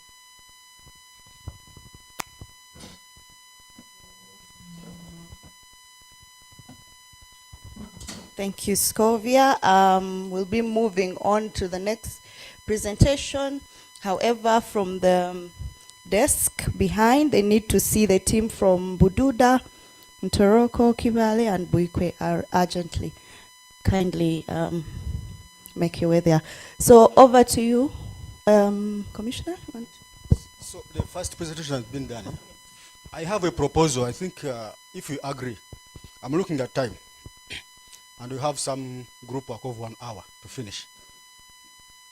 Can we allow Monapula to just sample 1, 2, 3 sectors of how the adaptation has been done, because it is the same thing that have been done for all the sectors. We have this document, isn't it? Just to sample 1, 2, 3 sectors, how adaptation has been done in terms of the priorities, because it applies to other sectors, how it has been done. So once it's sample 1, 2, then we can just do group work, get feedback, and then we shall be able to finish on time. Otherwise, if he runs all the 13 or 14 sectors of adaptation, because remember, adaptation is our number 1 priority as what? As Uganda, not so? So, if you agree to that, it can save us some time. Agreed? Okay. Monapula.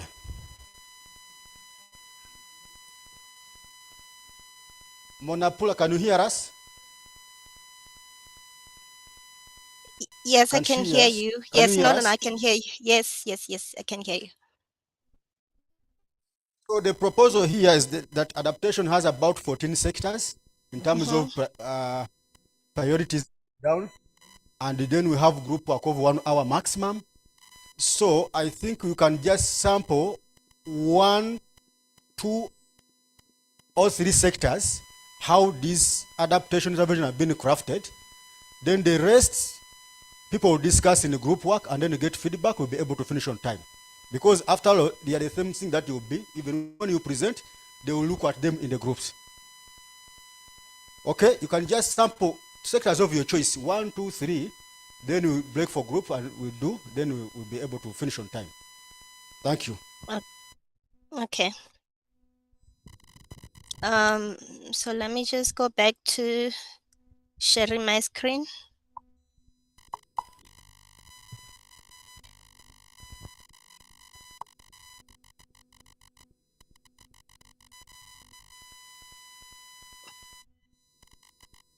Are you able to see my screen?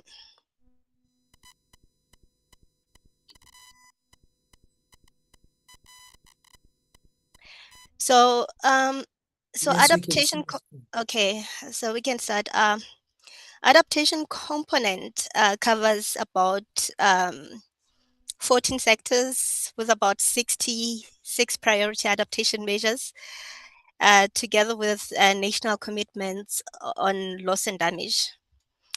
But before I take you through this, I want to clarify how we arrived at this adaptation response, and also how we should also understand the measures. So the main thing is that our adaptation measures are well aligned with our development plans, and that include NDP 4 and tenfold crop strategy, and also the sector-specific policies and plans that define what the country intends to achieve in agriculture, infrastructure, energy, industry, health, education, and other areas. So the role of this component is really to give us how we can address or do things differently and strengthen and also add so that Uganda can still achieve those development objectives under the changing climate.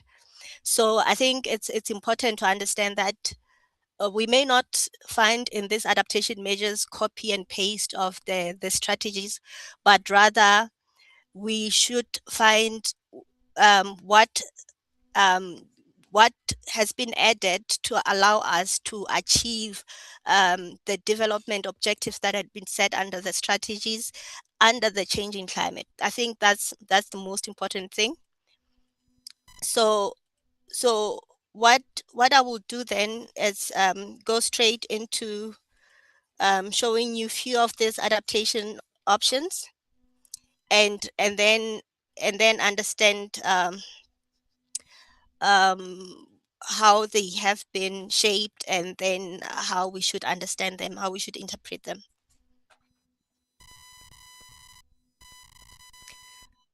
So an overall ambition for us is really to strengthen the resilience and adaptive capacity of Uganda people, ecosystem, infrastructure, settlements, public services, and economy, while reducing vulnerability to current and future climate risks and protecting national development gains. So this is really consistent with Paris Agreement's global goal on adaptation, which centers adaptation on enhancing adaptive capacity, strengthening resilience, and reducing vulnerability to climate change. So, so we have tried to establish more clearer links between climate risks, the measures that are being proposed, and the resilience outcome we expect to achieve. We've also introduced the latest available baselines and have the interim 2030 target and also 2035 target.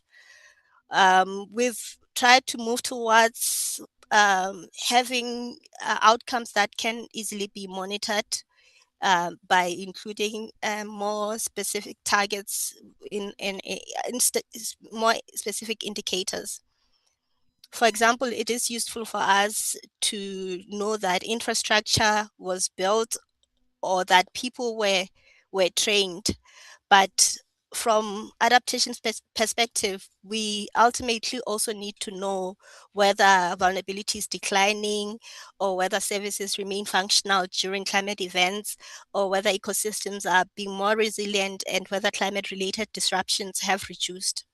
So that's pretty much what we try to do, and basically we try to scale based on the evidence, and this is based on what we advance beyond the NDC 2.0, the understanding of what we advance beyond NDC 0.0. We try to increase the scale and geographic coverage of priority measures and have clearer links, like I said, of climate risk measures and outputs and resilience outcome, and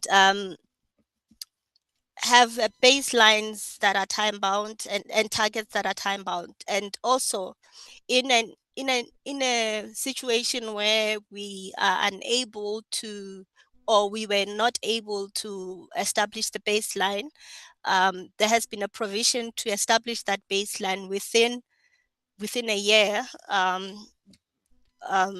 of trying to make sure that this NDC is implementable. So the current NDC, we try to systematically integrate gender equality, disability inclusion, and also be mindful of those intersecting vulnerabilities. There's a stronger treatment of climate mobility, adaptive social protection, and also loss and damage in this.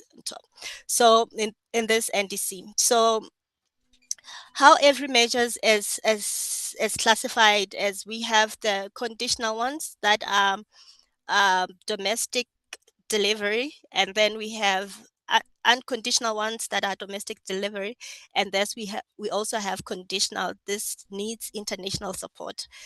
There are measures that also can be mixed. These are domestic and international, and that mix does not imply 50-50. You can see that sometimes it's unconditional. There are some unconditional elements of it that relates maybe to regulation, policy, coordination, and then still requires technical support and financial support in order for us to deliver on those specific measures. So this is key because how we interrogate our adaptation measures, I think it will be helpful also to within our groups to kind of unpack what could be those that that are mixed, and what are those elements of domestic and international that can be brought into such measures. So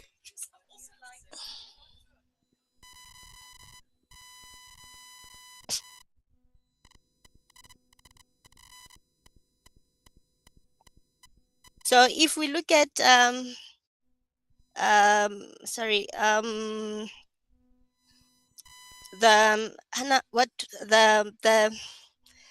the one sector that is one of the biggest sectors, it's agriculture and food security. So the way that the presentation has been put, and it's maybe you in the report you'd also get targets, I mean the indicators. So here we have the sector outcome. So agriculture, as we understand that it's particularly exposed to drought, heat, rainfall variability, and all these other issues that relates to land degradation and other diseases that are climate related. At the same time, we also understand that agriculture is the fundamental to Uganda's food security, rural livelihoods, and agro industrialization ambition that is from our NDP 4. So for adaptation purposes, we are not simply going to increase agricultural production. It is to make that production and value chains more reliable under the current and the future climate change conditions.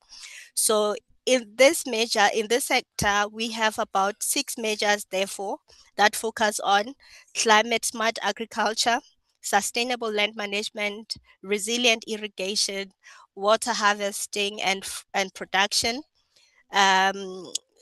resilient crops, livestock, pasture and fodder, and climate information and extension, and also climate proofing, post-harvest systems, and agriculture insurance and risk financing.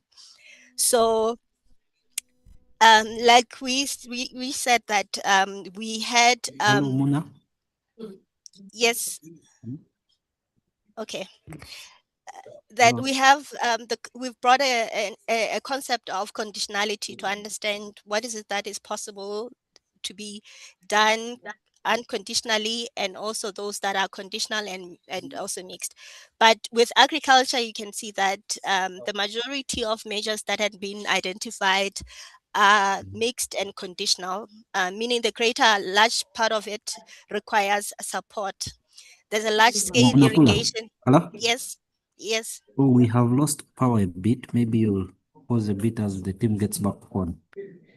Okay, thank you. Yeah.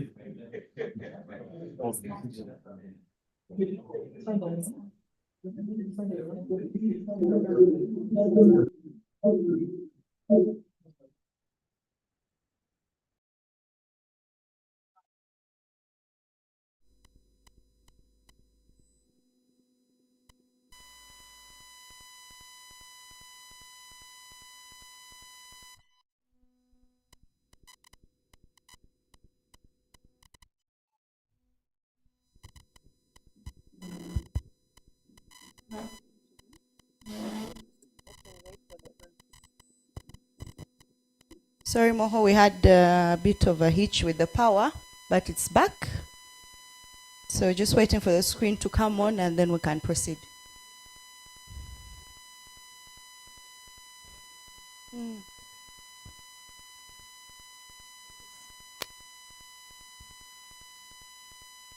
Are we back? Yes, we are. We're just waiting for the screen to come on. Oh, okay. All right. Let me get back to the screen. Yes.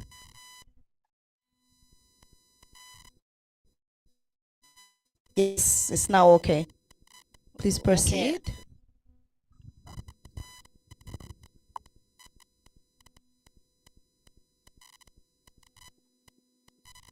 Um, So essentially, those are the adaptation measures under agriculture and food security. So the same goes with the other sector as well. We still have the sector outcome and then the measures that help with strengthening the resilience of the sector, and the adaptation rationale here is broader than just um, planting trees, but the adaptation response therefore include the restoration, afforestation, agroforestry, community forestry, wildfire and biological risk management, climate resilient. Sorry, Moho, could you kindly go back to before agriculture? I think the slide before agriculture. The one on agriculture, I think you... This slide. Next. Next is then where we're going into measures, or maybe you want me to repeat from the beginning here. Yeah, maybe you could just run through. Okay. So I think I've explained that our measures how our measures have been structured and what the adaptation ambition is, and also what you will find as we go through the each adaptation measure. So with agriculture, we said that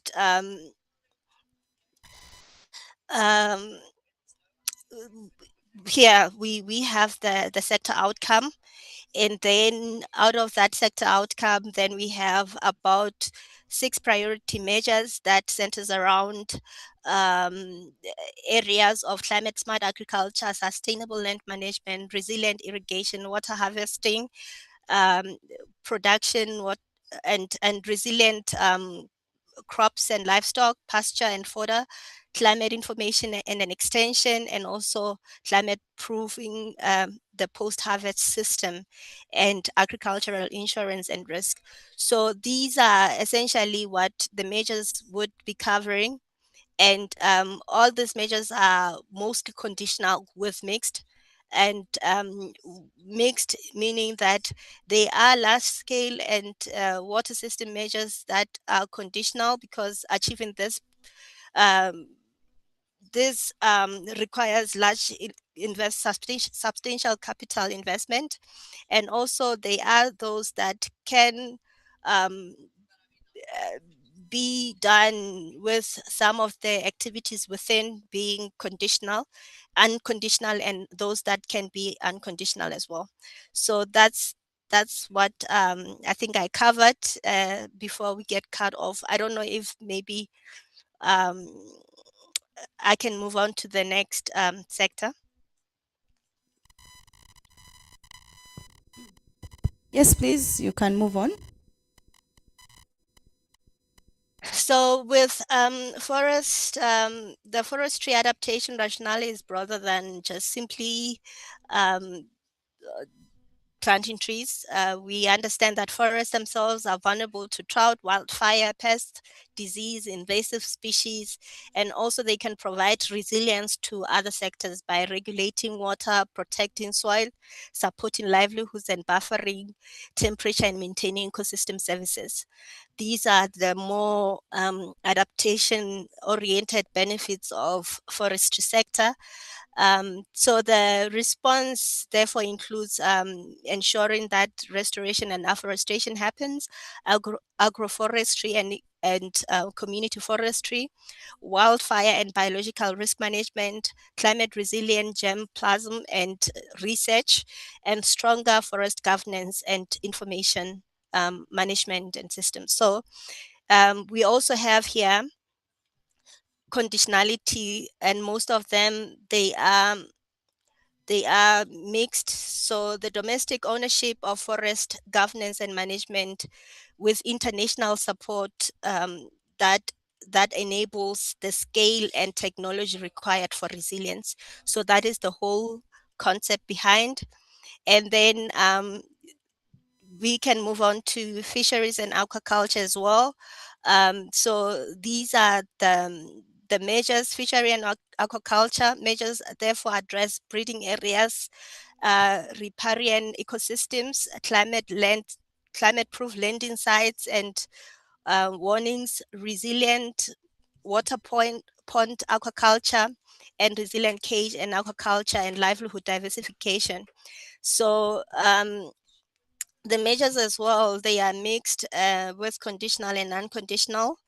And all these, especially from agriculture, forestry, and fisheries, there were sector-specific studies that informed this, that all the sources of all these measures are based on, and also considered the stock taking. So as we go through our groups, I think this is the basic understanding of how the adaptation measures have been have been structured, and we can go through this and about 14 sectors, but essentially this is what we're going to find in the report, and then we can work through to kind of confirm, validate it, and also provide questions that will provide clarity and all. So I think with that, I will probably stop here to allow you enough time to interrogate the adaptation component in the groups and provide inputs and guidance. Thank you. Thank you so much, Moho. Could we give Moho another round of applause? I think we are now going into the group work where we will contribute directly. Scovia, are you taking us through the group work?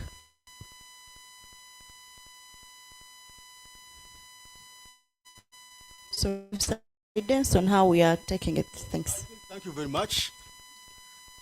That was pretty fast compared to what is in the slides. The slides are very many, but I propose that it applies.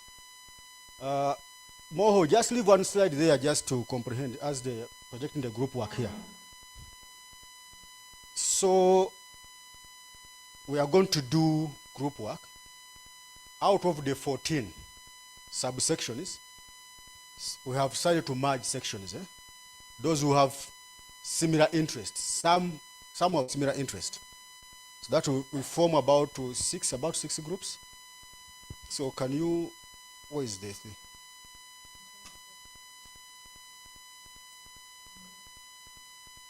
You have sent?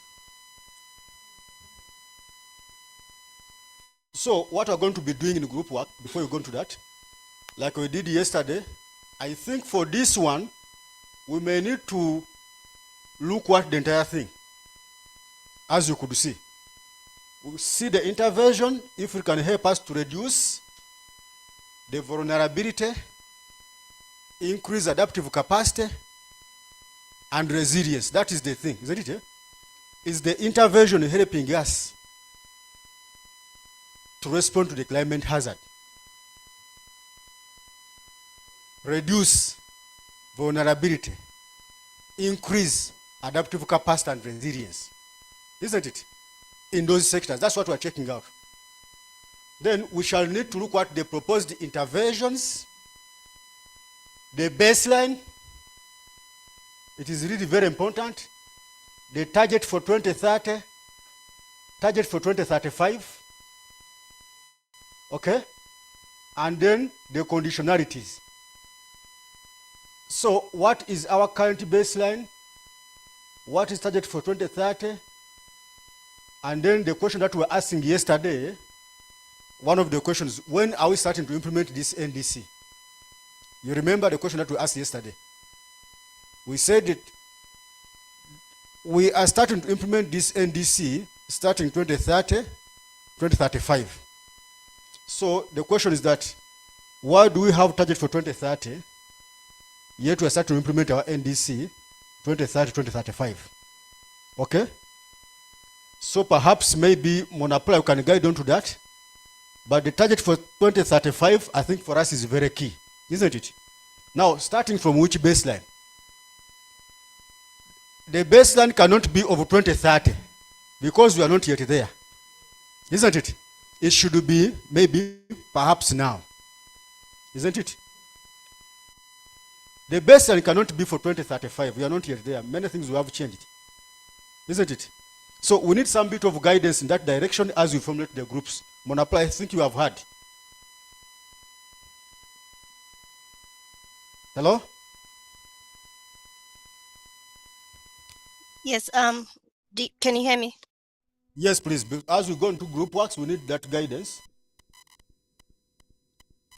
Okay, so when it comes to our baseline targets, the main source of us, how we had put, I mean, on the baseline, we aligned ourselves with the stocktake report and other information that exists on the sector-specific reports that are there. And then on the 2030 target, we aligned based on what the gaps are and how we foresee moving based on how we performed with the last NDC, and then upscale to the ambition towards 2035. That is the primarily a concept, and every sector, I think it's different because it's context specific and it depends on a lot of things that are happening within the sector. So as we move into the groups, I think the focus should rather be on how realistic or practical achieving the targets that we've set, and with maybe good understanding of the sector and also the existing plans that are in place that may have not invalidate all the proposed targets that are within the sectors. Thank you very much. So it implies that the interventions that have a baseline of 2025 and a baseline of 2030 are all aligned with the current NDC. That's what it means. And then Yes. we want to progress them up to 2030, 35. Okay? That is the understanding. That the intervention will have a baseline of 2025, they translate into 2030, are already in the existing NDC, and we would want to carry over those interventions moving forward in 2030, 2035. That's what it means. So, okay, that is very clear. Now, on the conditionality, there is a blue which mentions about both conditions. Isn't it a mixed condition? Yes. Versus this target. Is there a document that can help us also to disaggregate those the mixed conditionalities? How much of those, again, could apply to conditional and unconditional? That will also be very important. It may not be for now, but it's also very important to understand, because if you put one block that it has a mixed conditionality, and then we have a figure, for example, 85%. How much of the 85% is conditional, and how much of that is what? Unconditional. That will also be very, very important for us to know, because for those ones which are 100% conditional, unconditional, that one is very clear. But where there is a mixed conditionality, we may need to look into that in terms of the proportion. Okay, so Isaac, can you project the group works?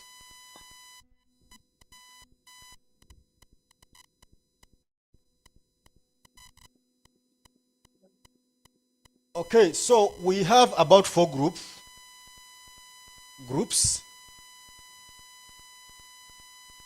We have about 1, 2, 3, 4, 5, 6, 7. Each of these things that you see here, these are sectors. Like each line is what? Each line is a sector, but we decided to bundle some of them because of the similarities or complementarity. So the first one, we'll be looking at 2 sectors, agriculture and food security, then plus fisheries and what? And aquaculture. So missing somebody from the Ministry of Agriculture, but also understanding yesterday that Lisa, where are you? You connect that group of production also. We want to continue with you in that direction, that the team that is going to be looking at agriculture and fisheries will come around you, Lisa. And then we assume that we have 2 people from the Ministry of Trade. There are so many elements of trade and agriculture and fisheries. We thought that you can fit there. And also NP, you have 2 colleagues. There is Mr. Ronald Kagwa and what? And Michael. So one of them can support that team. Then the rest, all production officers, we are not going to just put you anywhere. We want you to subscribe to that group because we're discussing production issues, isn't it? All those who are coming from production, whether you are for crop or livestock or fisheries, please enjoy having part of that group. And the commercial officers. Is that okay? Is that okay? That is group number 1. Lisa, you are the person taking notes.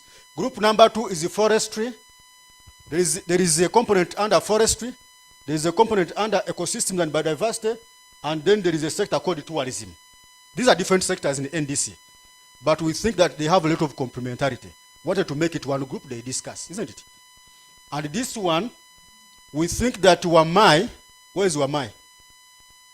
Since you helped us under mitigation, don't get tired and your handwriting is good. Please, help that group, isn't it? Yeah? But important, we have key people here. Mr. Richard Kapere from UA. Automatically, that is your group. That's why we have singled you out. Then Daniel Businge. Where's Daniel Businge? From Wetlands Department. This is where you belong, ecosystems. And then another person from NPA can also join that group. But now what we're saying here is that the natural resources officers were very many in this. We don't want to repeat what we did yesterday. Can you choose? But don't all of you go to that group, because you see forestry, ecosystems, isn't it? You equally need in these what? These other groups. So this is what we are thinking, and maybe some of the commercial officers can join this group, isn't it? That will help us. Now there is WASH, water, sanitation, and hygiene, then health and education. Commissioner Aljabo, you see your name there, Do you want me to send you to another sector? This is where your interest is, isn't it? Yeah? So what we are doing here, Dr. Arthur, where are you? Asha. Where are you? This is also where you subscribe, isn't it? Yeah? So you are going to be the note taker, isn't it? Yeah? We cannot afford to have Commissioner Jabo's bad handwriting when you are here, isn't it? But they are part of the group, so you are going to help in this. So all the water officers which you have in this room, if you are a water officer, isn't it? Yeah? And people who are coming from all health officers, we interest you to join that group, isn't it? Now, the other group is energy and transport. This one they will continue to be. Now, Domitiano, you have made a good presentation. But also, Sharon, since you study nearby Domiciano, and this is about energy and transport, please take the lead to write. Isn't it? Yeah? But Dom is part of your team. Okay? Now, here, we think that other natural resources officer can also join that what? We don't want you to be only in one what? Under forestry. Now, as cities are standalone. People who are coming from cities. Okay, you are there, isn't it? Now, we are getting, where's Dan Chiguri? Dan. These are people of the cities. And when you read in their things, there's so much of also waste resources and other things. We think that you can continue to be the permanent secretary of that group. Yeah? But also, we are annexing the Wakiso. Where is Wakiso? For you are deciding where you go. We are deciding for you. Wakiso, these are things of, because we are talking about the metropolitan here, isn't it? So Wakiso, please also feel free to join that. Also plus other, we have district planners. Planners also, please try to also support this group. Isn't it? Yeah? Planners, you can also support this group. Now, there is a group called Disaster Risk Reduction, but also have loss and damage in there, isn't it? Yeah? So we want to merge you into one. Raymond, OPM, he has moved out, but he has started on something. So what we are doing here, we are saying that there is Francis. Where's Francis? Tahinduka. Francis Tahinduka. Francis, don't hide. Outside here? Okay, Mr. Aribo. This thing is about early warning, what and what. And you have been there for some good time, isn't it? Yeah? You come from the Met Department Service, isn't it? Yeah? So you look for Francis, you work together to write an essay for us. Under here, but also Fred Onya is also joining here. But again, you can get other Natural Resources officers and some bit of, where are we? Natural Resources officers also to support. Yeah? So Raymond started something which has been shared with you, Aribo. You also need copy. Now, climate, mobility, and gender. Somebody introduced herself coming from the Refugee Secretariat. Where are you? Don't shy away. The issues of mobility also belong here, isn't it? Yeah? So when the group of the development partners asking about mobility, and I know that they ask that, we shall be pointing at you. So you are going to do the note-taking, working with Karo, Najuko, because there is also aspect of gender, isn't it? And we assume that the community development service colleagues who are here can as well join that group.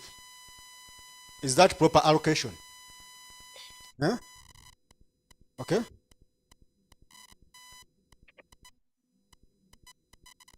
I'm told the under district planners, the economic planners, and what? And the physical planners. Let the physical planners go under cities. Isn't it? Yeah? Now the economic planners, they are going where? They are looking at economics. Yeah?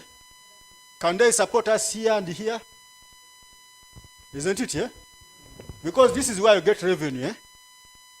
And here, not so.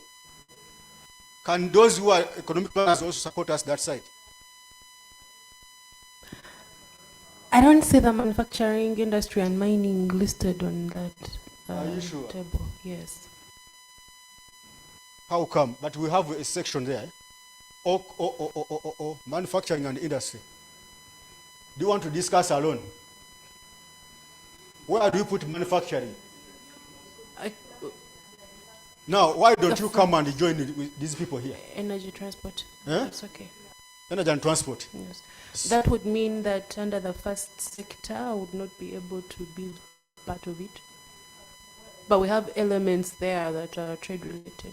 Trade related, yeah? And agriculture and food security. Fisheries. Or we add you there because there's also something to do with trading. I think the most suitable would be under energy and transport. Under energy and transport? Yes. Please be there. Now, what time is it?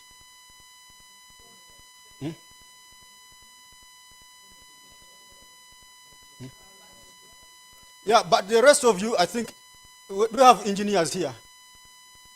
Civil engineers, district roads and whatever engineers. Do we have? Eh? Eh? Now they are denying, no, no, no. We just want to find you where it belongs so that you can be. Eh? Education officers, where are you? Education officer. Education, you see where there is education, eh? Don't wait to be taken there. You go where there is education, isn't it? Eh? Like on this screen. Now, if you're a water engineer, go where there is water. If you are for roads, it is better you go under where there is infrastructure, isn't it? Cities, because this is where you can contribute appropriately, isn't it? So that's how we have to identify these groups. What time is it now? Because we want to do this group work. We want to do this group work strictly for 1 hour. Up to 1:30, we get feedback. We break off for lunch and go. Does it make sense? Yeah? It makes sense, doesn't it? Okay, let us do that.